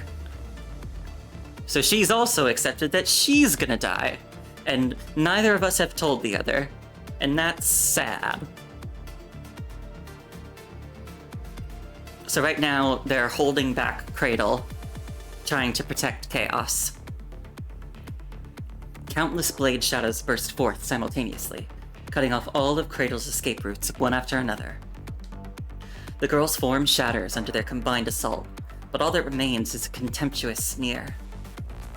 Vonnegut pauses, then in one fluid motion spins and swings his light blade, instantly cutting down the phantom that has materialized behind him. The dissipating crimson light spirals through the air, and a mere moment later, Cradle appears floating high above, composed and unhurried as she plucks another note from her harp. The berserk grows even more savage, while the surrounding hetero creatures within the red tide completely lose control under the harp's melody. The surging tempest threatens to drown every living being in this overwhelming storm. Thunderous crashes and piercing whistles slice through the air, interweaving and clashing as successive flashes of light illuminate the chaotic scene unfolding before your eyes. Even joining forces with Vonnegut isn't enough to suppress Cradle now. Chaos! Chaos! The shattered doll remains unresponsive, her hollow shell barely clinging to existence. This marks the last chance. But as Vonnegut warned, fighting here will only lead to endless attrition. Without Agent Zero's successor, no one dares to kill Cradle here. What can you do? Is there any other choice besides merging with Chaos now? But even if you were to merge with Chaos, this human body of yours hasn't been properly prepared with the necessary medicine. Questions of despair and grief swell within you, their deafening echo making it hard to breathe. Looking up again, Cradle has broken through all the obstacles, now just one step away from the Invert Hetero Tower's core. She raises her hand, the crimson force churning in response. No! That's the hope Lee left for everyone, after going through countless hardships. Stop! Lucia rushes forward, but the waves of hetero creatures block her path, bringing her down like a bird with broken wings. Vonnegut stands firm, launching countless yellow crystals straight at Cradle, only to watch them all disintegrate and shatter midway. Can't let her get the core. Let corruption invade this area. The usually calm and composed agent lets out a roar of rage bordering on breakdown. Chaos! There is nowhere left to run. The Invert Hetero Tower shudders violently as crimson light erupts through the scattered brilliance, corrupting the azure glow in a mere instant. Lucia! The key! Beneath the fading azure light, the unstoppable girl finally reclaims her child. Finally. Melt down that core! Copy that. Huh? In a moment of stillness, Lucia vanishes before everyone's eyes, her frame's stealth function concealing her movements. Cradle immediately abandons the newly acquired core and dashes towards you, hoping to force Lucia out of hiding, only to slam straight into a force field. Tell her to keep going! A tidal wave of ringing floods your ears as the tower's walls tremble with violence once more. The tower's core emits a blinding crimson light, as a thunderous roar shakes heaven and earth. The end has come. The crimson storm devours all in its path. The once blazing core, like a decaying giant, crumbles and melts under an unknown pressure, its flesh and skin dissolving inch by inch. How dare you steal my child from me again! Cradle roars in fury and hurtles toward the disintegrating core as numerous haywire crimson tides scatter through the air. Very well. This will be your grave. The Hetero Tower convulses with unprecedented violence, tremors more intense than any ever felt before. The girl deflects Vonnegut's opportunistic slash, the crimson trail quickly fading into nothing. Step back! His roar shatters into your ears, carried on a gust of wind. Just as you will your body to move forward, every function within you suddenly shatters apart. Cradle's scythe slices straight through your abdomen. With a twist of the blade, she pulls it free, followed by blood spraying through the air. Pain tears through your every nerve as the clash of blades rings out behind you once more. Commandant! Lucia breaks through the crimson light like a blood-bathed blade, her flames blazing as she catches your falling body. Don't mind me. Take her down first. Lucia has no time to respond. Her blade aims straight at Cradle in the distance. The Omega Core rages within her frame as all the punishing energy swirling in the air converges, transforming into power to be wielded by her. Nearby, Vonnegut raises his hand, stripping away every force field surrounding his body to seal off Cradle's movements with all his might. Think it through. Even if you destroy the core and kill me here, you still can't eliminate Agent Zero, who draws power from the Red Tide. Let alone...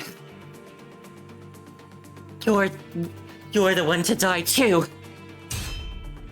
Flames erupt violently, and the overwhelming blaze devours everything in an instant.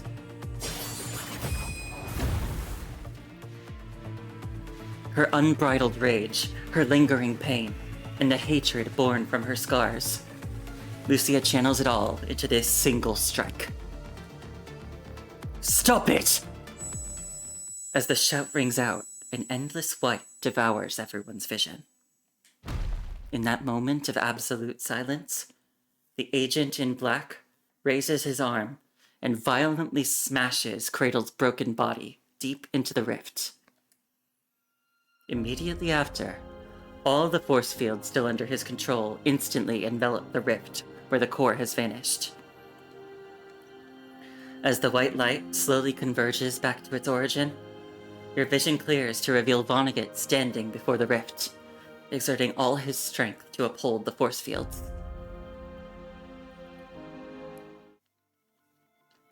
All right. Well, let's keep going. That wasn't good. Destroying the core is not what we wanted to do. That was the last resort. Anyway, Pyroth of the Long Night. For this alone, I will not yield. What are you doing? Are you going to stop me again? That's what I should be asking. Killing Cradle here won't do us any good. You're making a gift? Oh, thanks, but you don't have to do that. I mean, if you want to, you can, but I don't know. I'm shy. I hope things will be okay, Cole. We've still got a whole other part of this chapter. Maybe that part will have us, pull things back a bit. I don't know.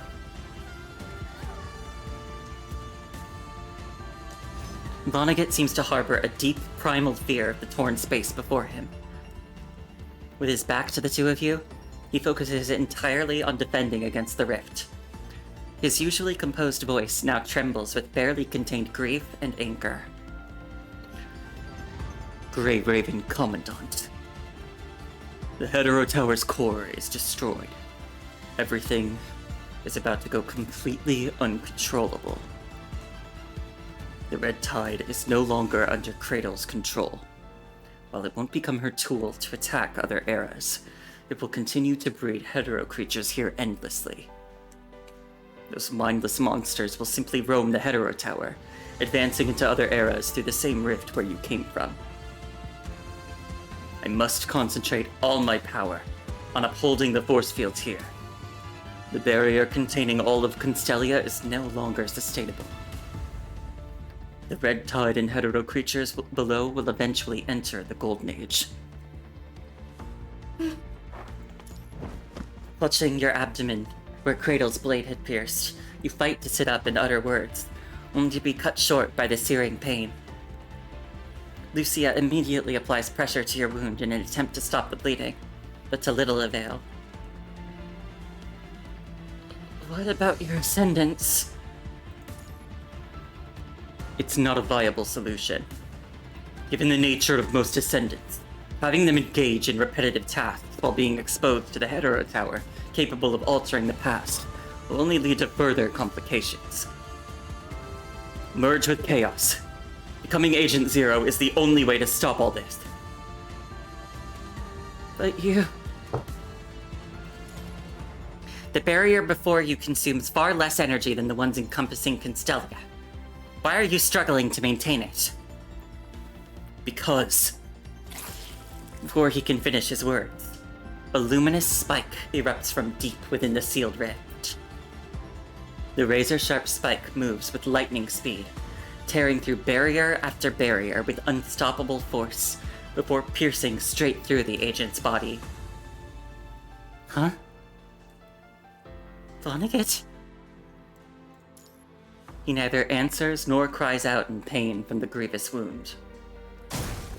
With practiced ease, as if this were all too familiar to him, he reaches out and grasps the spike impaling him with his bare hands, methodically breaking it down piece by piece. The deep wound on his unprotected back is left to slowly heal through punishing. I don't think I need to explain anymore. This is... Her questioning words are cut short as another spike comes thrusting toward him. Once again, Vonnegut's body is pierced through.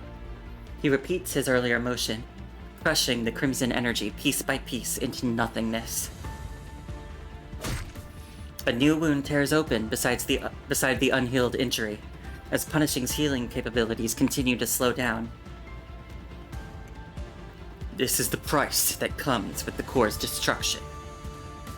The core that Lee of your squad reversed didn't just control the Hetero Tower. It served as a defense mechanism as well. Now, without the core, the corruption it once held back will flood here from another world. If this world were to bear two entirely different catastrophes at once, there would be no hope of recovery. Both your goal and mine would be equally meaningless. A spike pierces through once more, opening yet another wound. I'm the only one who understands what this is. It has to be me who stops it. It's all because the core is destroyed. Despite your foresight, witnessing the events unfold before your eyes, the looming despair it heralds weighs heavily on your soul. Don't blame yourself. If Agent Zero had taken the core, the outcome would have been the same, and I wouldn't have even have had the chance to defend against it. While the situation is dire, we have still avoided the worst-case scenario. But now we must find a way to deal with both the Red Tide and the Hetero creatures leaking into the Golden Age. Can we fix the Hetero Tower's core through time rewind? Hi, Koaharu. How are you? I hope you're having... Or, no. I hope you slept well. I remembered this time. Hetero creatures, are we talking about the straights?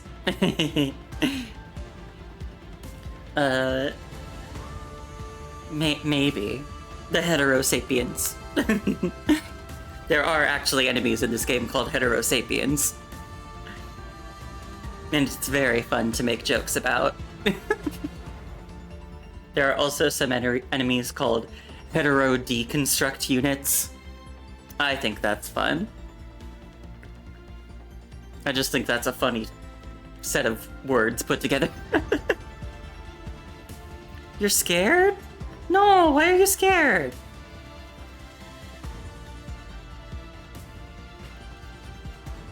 You don't need to be scared.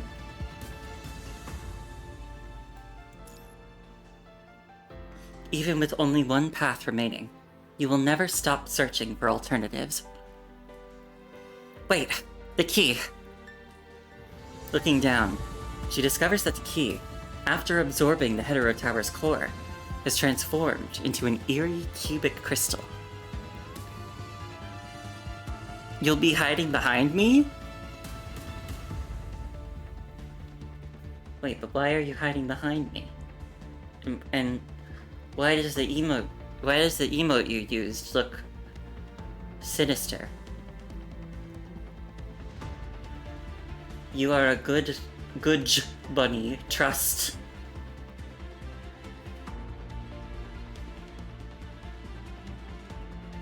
I see. I see. I will take this into account.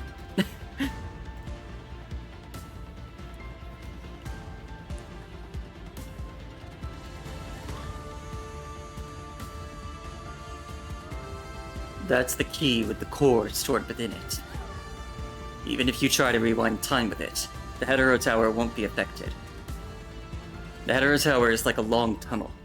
With it, you can reach different points in time within an area through various exits. But now, spikes pierce into Vonnegut's body one after another, subjecting the agent to endless torment. But now, the tunnel itself is damaged. You can't fix it through interference from outside the tunnel. Even from a distance, both of you can see how these few words alone are draining what little strength he has left. But by the way, everyone watching, I suppose if something happens to me in the near future, we might know who to blame. I'm not saying anything. I'm not naming names. I'm just you know.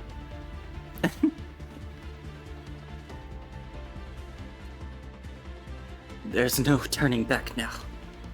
Only becoming Agent Zero can suppress the red tide, prevent the catastrophe you saw. He takes a deep breath, trying to regain his usual composure through this motion. Great Raven Commandant, would you stand idly by and allow the red tide consuming Constellia to spread across the entire world? Once Agent Zero returns with the sea of red tide, she will instantly complete. Never mind. You wouldn't understand anyway. Where did you send her?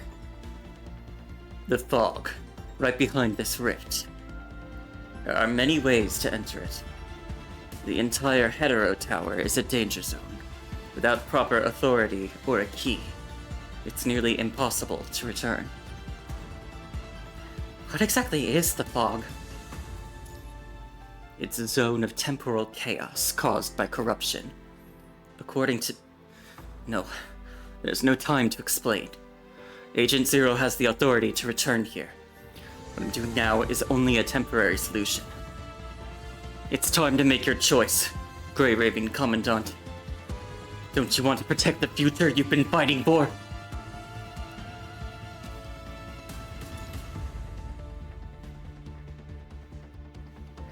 Vonnegut's furious roar compels you to look up and survey your surroundings. Devastation continues to spread through the shadows, while the now leaderless red tide flows toward the exit through the rifts created by Agent Zero in the Hetero Tower.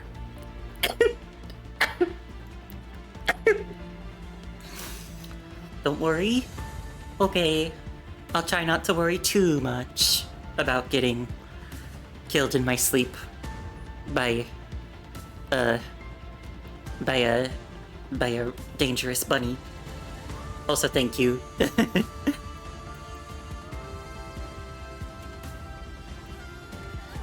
Oh, please don't abduct me unless the place you're taking me to is nice and cozy and has a lot of books and games and an internet connection and a stable supply of food. Wait, my gift is ready. You said you were making me a gift, but what is it? Filled with plushies? Full of snack?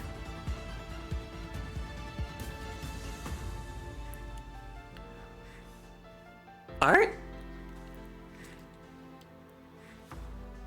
Fan art?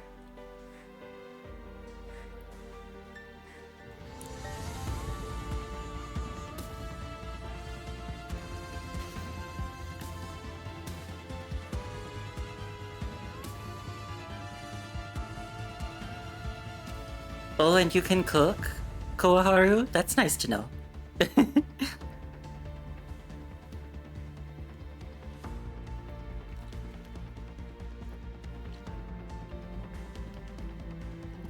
You decided to make fan art, Bunny.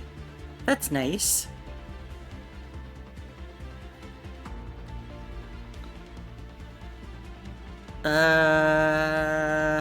Consent for abduction.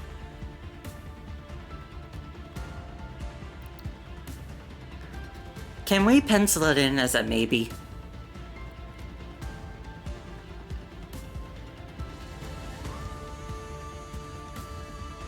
You don't know where you can send it? I am a little hesitant about... I'm a little hesitant about putting my Discord in the stream chat. Like, I don't think any of you would do anything bad with it. It's more... like, I'm worried about... you know, like... what certain nefarious influences could do with that. But,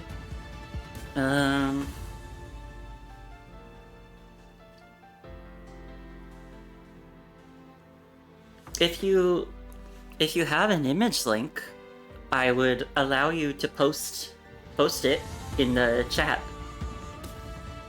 I normally would say I don't really want links posted in chat just so that it's not like you know, some links can be really long and stuff, but this time I'll give you permission. You have my permission.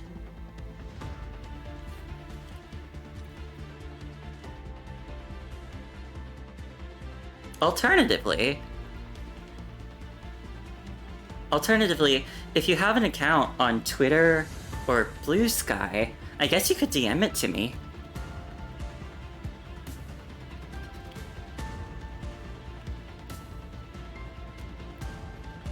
Cause that's public, you know?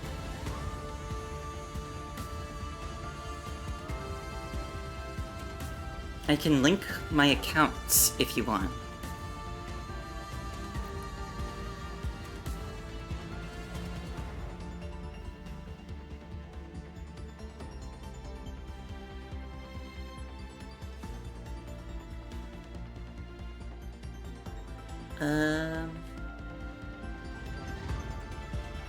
Yeah,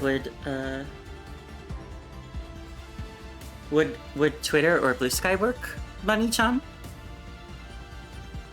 Okay. Which works for you? Like, do you prefer one? Okay, Twitter. And yeah, if you want, you can post it and tag me.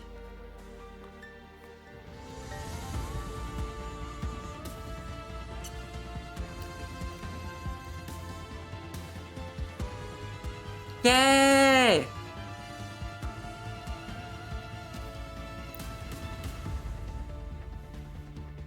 I want to join in with the fun emotes. Let me hang on.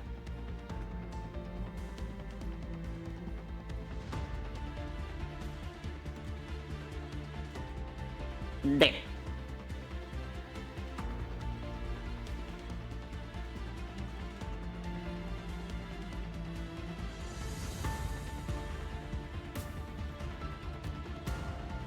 Chimkin?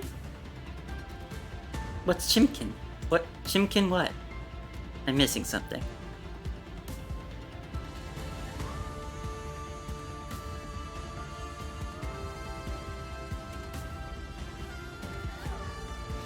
But, yeah. Bunny, whether you choose to DM it to me or post it and tag me with it, just let me know. Let me know and I'll try to see it.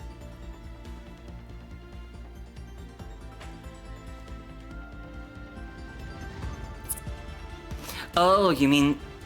Are those like chicken legs that the dog is dancing with? I thought they were maracas or something. Huh. What an odd emote.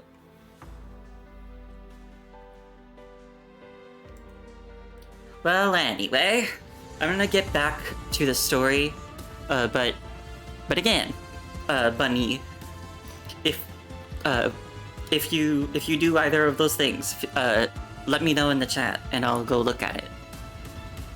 But for now, I'll keep reading.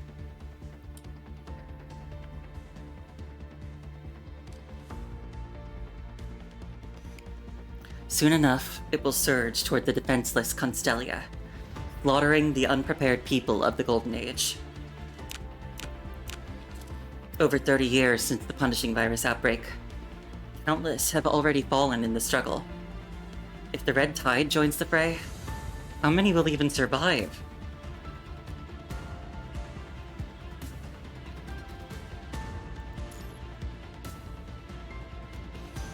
You've been prepared for this all along, haven't you? Indeed. The two of you, standing here, have long understood that there would be no returning unscathed. Every one of those tragic divergent futures stems from your present reality. If you run away now, everything you hold dear will fade into nothingness.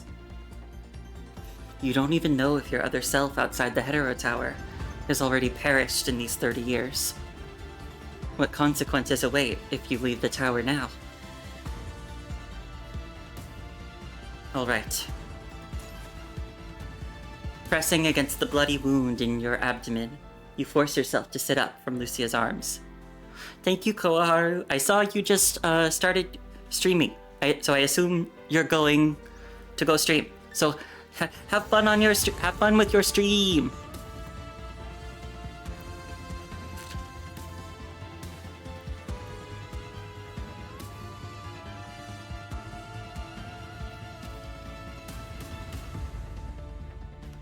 If sacrifice is inevitable, then at least let it be yours to bear. I accept your proposal. Take me with you. Vaughn.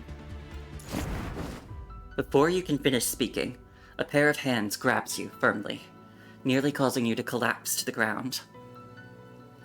Lucia can no longer contain her grief and fury, her entire body trembling as she clutches at your coat.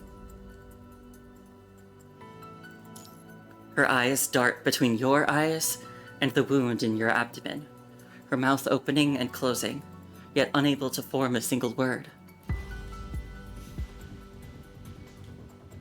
She remains silent, and you ask no questions.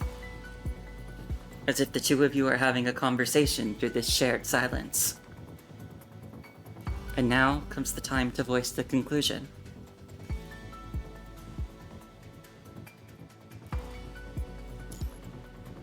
All this time, I failed to protect you. She eventually brings herself to say it. At least let me take your place. Though the dreams didn't fully reveal how Lucia came to this decision, you've long sensed it coming. Since you woke up, Lucia has been focused solely on evacuating everyone from Constellia and returning to the Hetero Tower. Neither of you has broached the final, most crucial question. How exactly will you deal with the Hetero Tower? It's as if this part has been deliberately cut out from the meticulous plan, leaving behind a telling void that speaks volumes in its silence. You knew I would refuse. I know. But I'm not choosing to die, Commandant. There's a backup force field device at the rift exit, powerful enough to cover the entire hidden underground floor. The hidden floor is already hard enough to find, and given what's coming, no one will venture there anymore. As long as I keep watch over the device, the Red Tide won't appear ahead of time. What are you talking about? This plan is worse than death itself. Nothing but pure torture. You're planning to guard the rift from the very first day until the red tide shows up? But what's the point? Once the Hetero Tower appears, those rifts will still... Your thoughts spiral back into that endless May 3rd once again. Once the Hetero Tower appears again, the rifts will multiply, bringing forth the red tide that will destroy everything. At least this buys us time. Take the core and return to our era. And then what? Leave you here to die from exhaustion? That's not what matters!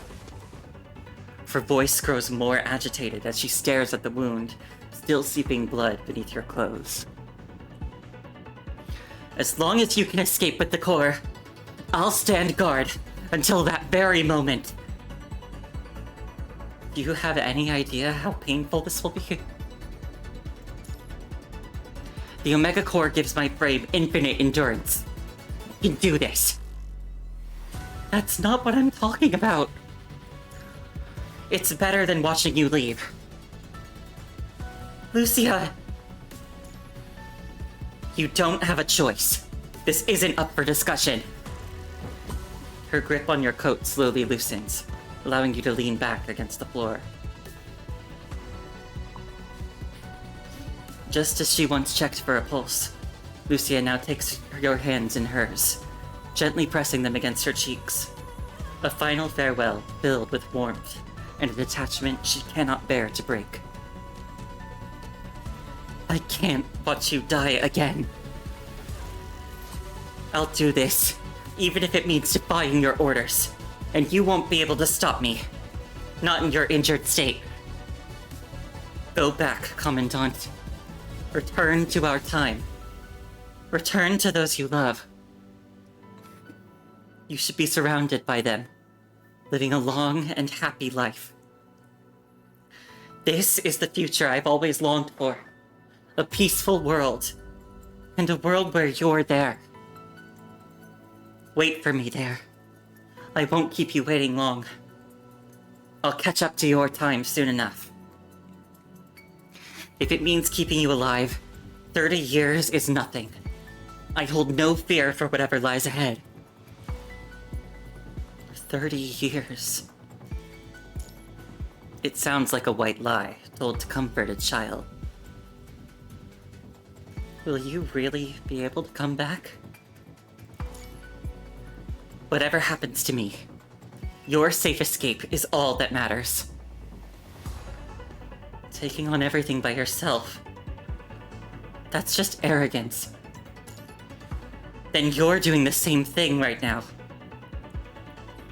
We've always been alike, haven't we? Our thoughts, our decisions, the things we do for each other, they've always been alike. I won't compromise on this, and I won't even plead for your permission. Her grip tightens, her resolve set. If met with another refusal, she's prepared to knock you unconscious if necessary to accomplish this task. Then, please take this as my plea. If you're really going to do this, there's at least one thing you have to do my way. Go ahead. You take the key. No. Listen to me. If you really mean what you said, that you'll soon catch up to my time. For me, it'll only be a matter of minutes, or maybe a few days apart. Unless you're planning to leave and never return. Moreover, I cannot predict what lies beyond the Hetero Tower. If something goes wrong again, I cannot guarantee the safety of the key. One last thing. If the worst really happens, Use the key to save yourself. Promise me. Lucia lowers her eyes, remembering the 9 endings she has seen, and the final path she has chosen. Just as the visions have shown, the Hetero Tower's core now lies destroyed, and she will stand guard by the rift for years to come. Yet none of those visions have shown what would happen if Lucia were to hold the key. Do you really think the key can save me? In my dreams, I glimpsed someone using it to escape from the fog. Are you sure? Vonnegut let this information slip earlier as well. But asking Vonnegut now would be pointless. He'd never give an honest answer, since he wants you dead. I just can't... I can't let you leave like this. When confronted with issues you refuse to compromise on, even your resolute voices sound strikingly alike. Maybe because they're both being done by the one guy playing the game right now. After a long moment of contemplation in the face of your unwavering resolve, Lucia eventually concedes with a nod of agreement. I get it now. She gently puts you down from her arms, burying her bitterness deep inside as she composes herself once more. Lucia rises to her feet and puts away the key containing the core.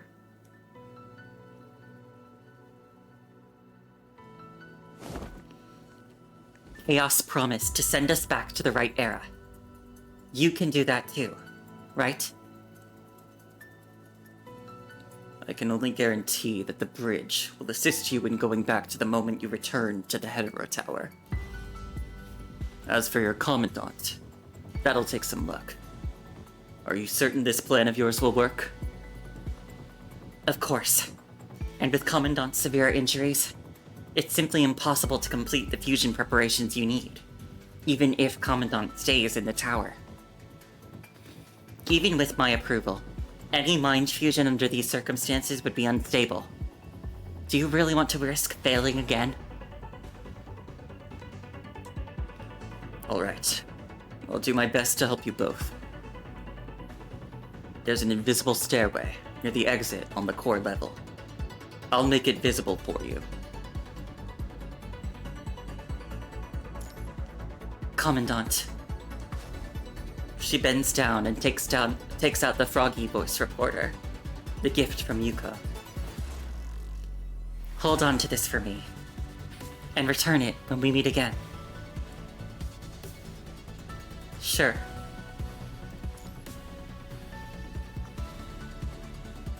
You must keep the promise. Of course.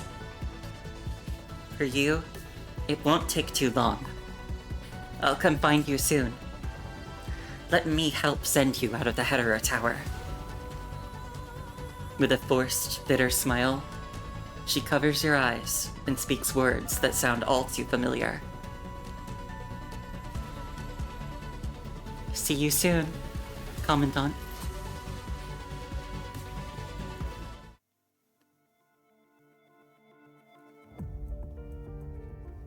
Ugh. We still got one left. Before the end of part 3. And then there's part 4. What's transform into a butterfly? You shall be cut and carved until only life remains. And the achievement is let us meet again in our dreams.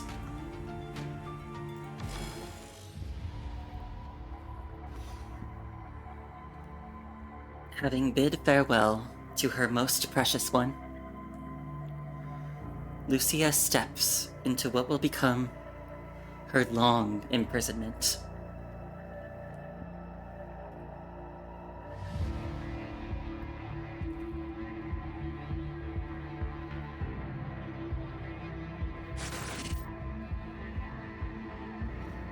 Through glimpses of future information, she sees herself standing before the rift. Among the 9 possible futures, she knows this path will lead to the fewest losses. Even still, multiple possibilities await at the end of this path.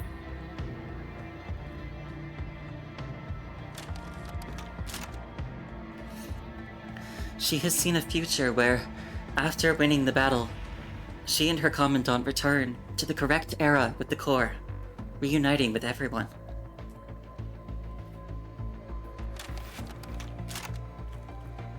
She has also seen one where she fails to hold on for these 30 years, leaving the world in complete chaos.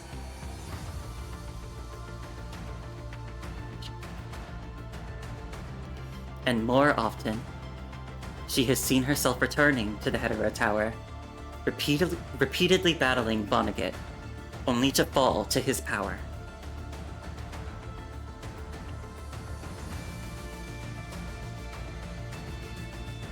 Did Commandant make it back safely? Did Commandant receive treatment? Was Commandant able to regroup with Liv and Lee without Cradle's interference? These questions remain unanswered, and this anxiety is bound to haunt her for a very long time to come. Should she fail to endure these arduous 30 years? Should she disappoint all those relying on her? How would she ever reconcile with herself? But what other choice is there? If no one restores this devastated past, the present that person could return to would cease to exist entirely. She will take it as a gamble. She and the Commandant have already found the path of least sacrifice through their journey. This alone is worth being grateful for. Lucia takes out the paper 4-leaf clover from her chest, gently caressing it in her palm as she prays for a miracle at the end of her long imprisonment. No matter what happens, Grey Raven will always reunite. She speaks these words to herself as she gazes at the paper clover. Oh, question, Bunny-chan?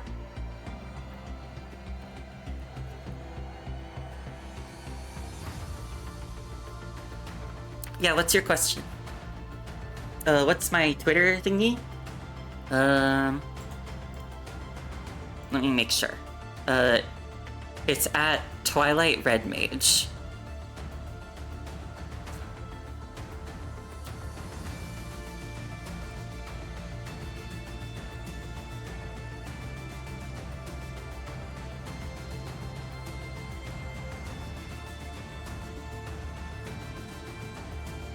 Tell me if you find it.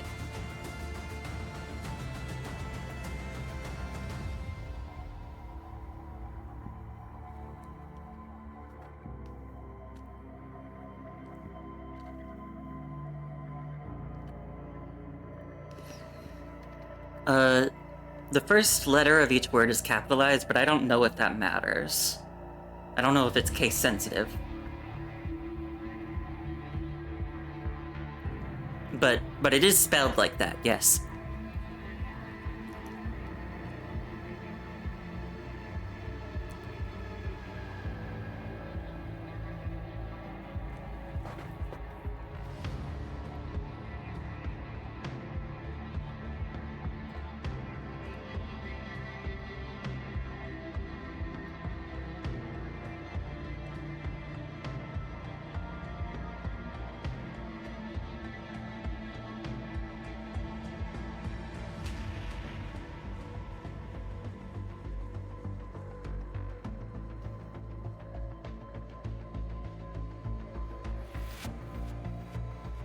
Okay. I'll get back to reading for now, but let me know what happens.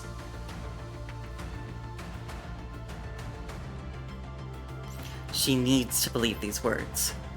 She must believe that miracles are still possible.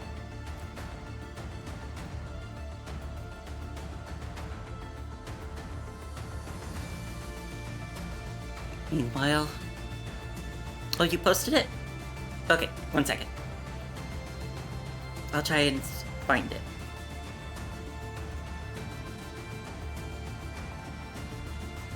Okay, I do see that you followed me. Aww. It's cute. It's kind of funny that you drew, like, sleeves that are a little too long for the arms. Because a lot of my shirts in real life are like that. I have very short arms. Like a T-Rex.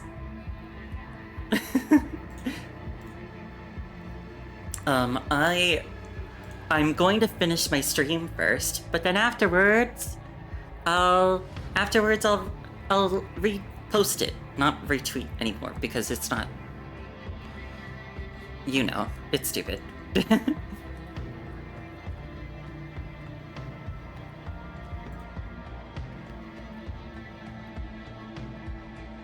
But yeah, I will repost it later. Thank you for drawing it. I'm super, like, honored that you wanted to draw fan art of me.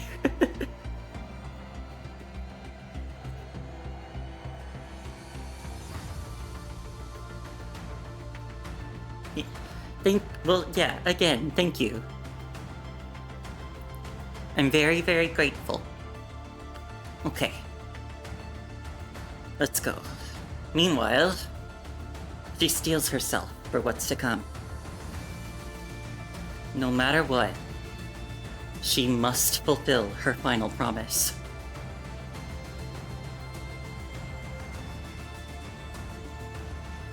Return the core to Commandant.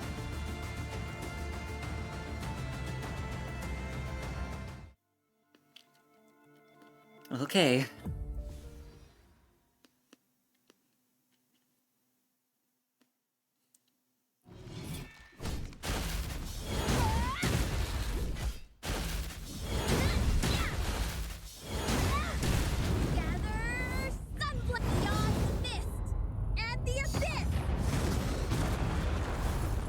This is the last line of defense.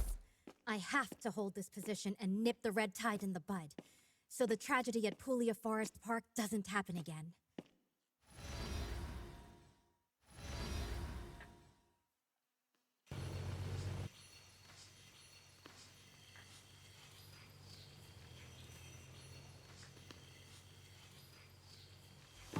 Okay.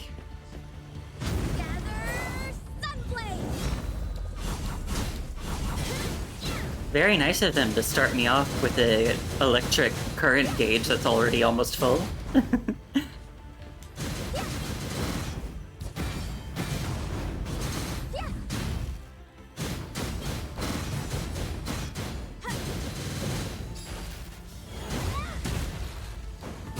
Then I can go into plasma beam mode very easily.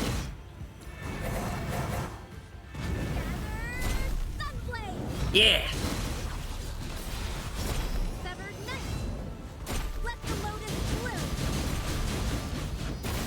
Oh. It's only been a few minutes.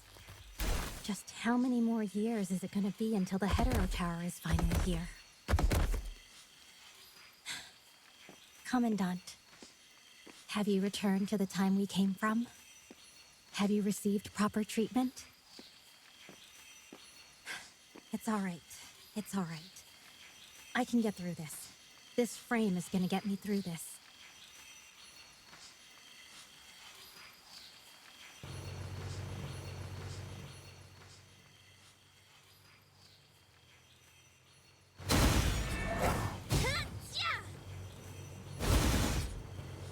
Oh.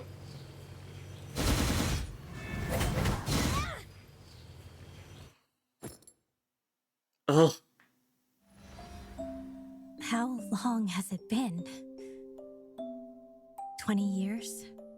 30? My terminal is completely dead now.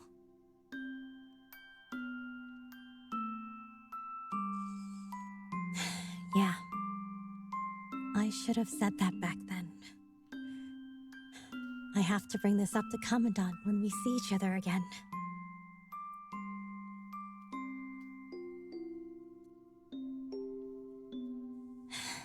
And then we're going to revisit all the places we've been together. The Grey Raven will never...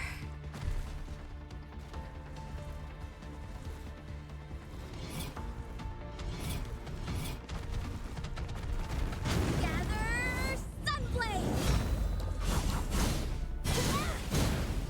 Raven's Light! Severed Night! Let the Lotus bloom! Beyond the mist and the abyss!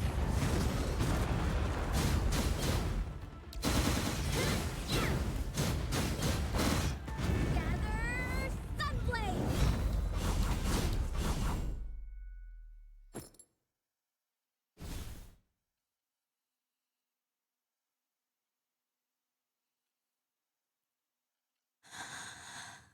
Commandant, I miss you. I miss you so much.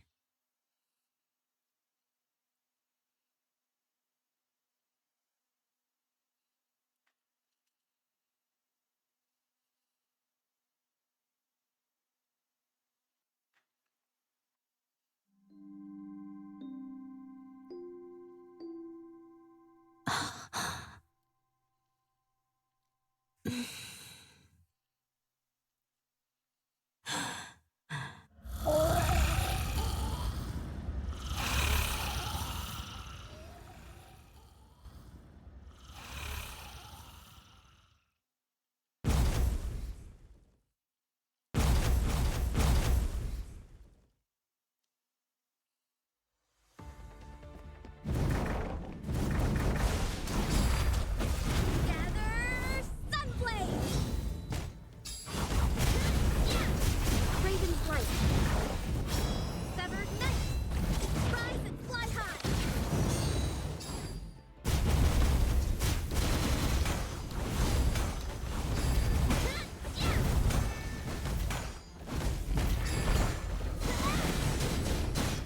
Raven's Light! Let the Lotus bloom! Beyond the mist and the abyss!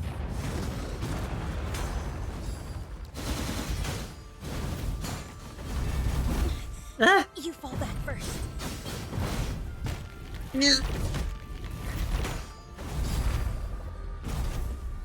Gather Sunblade! Ah!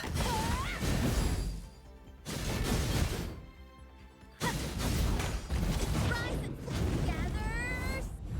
It's time to put this to an end.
The end of the dream is engulfed by an endless white fog. Time seems to fade away, and all sound ceases to exist. Everything disappears, dissolving into the true domain of the fog.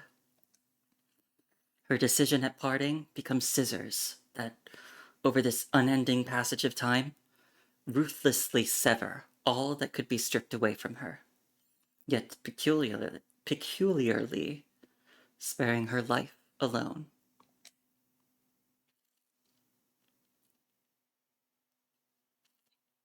She remains alive. Nothing more than alive.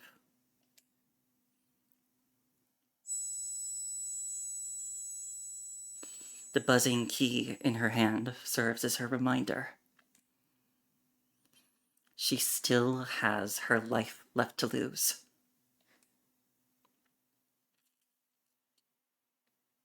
Shaper's Ripples, Severance.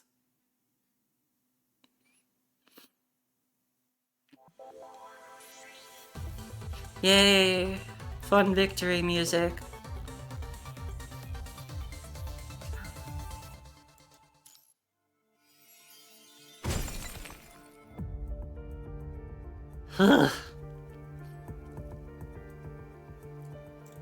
And there's still one more.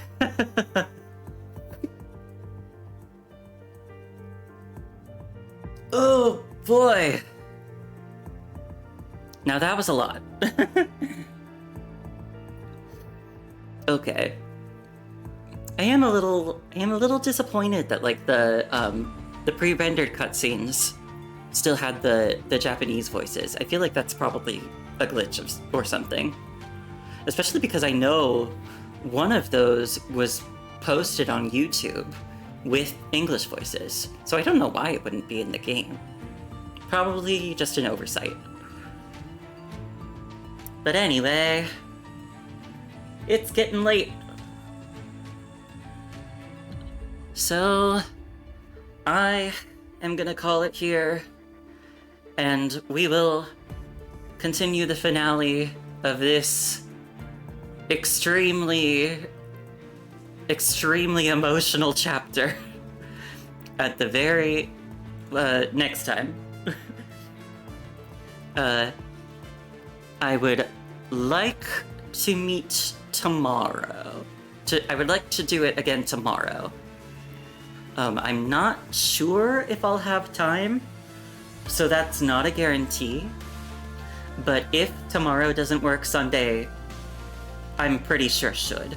So either tomorrow or Sunday night, I'll be back to do the finale of Shaper's Ripples. And my god. I can only imagine what's gonna happen next. It looks like the next part is Vonnegut focused. That'll be interesting.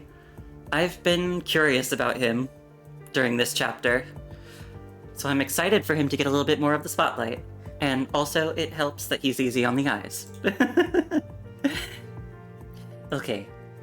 Thank you for coming, and thanks again, Bunny, for sharing that wonderful art with me. It made me really happy. I think I am going to raid Kieran and Kiro because they are streaming together right now. They are playing the remaster of Tales of Symphonia together. And so it's always fun when my friends are streaming together because it means that I can hit them both at once. You had fun? I'm glad you had fun. Alright. Let's get this raid underway. And I'll say one more time, thank you so much. I'm glad that you're here going through this chapter with me. I'll see you next time. Have a great day tomorrow and a great weekend. And I'll see you later. Bye-bye.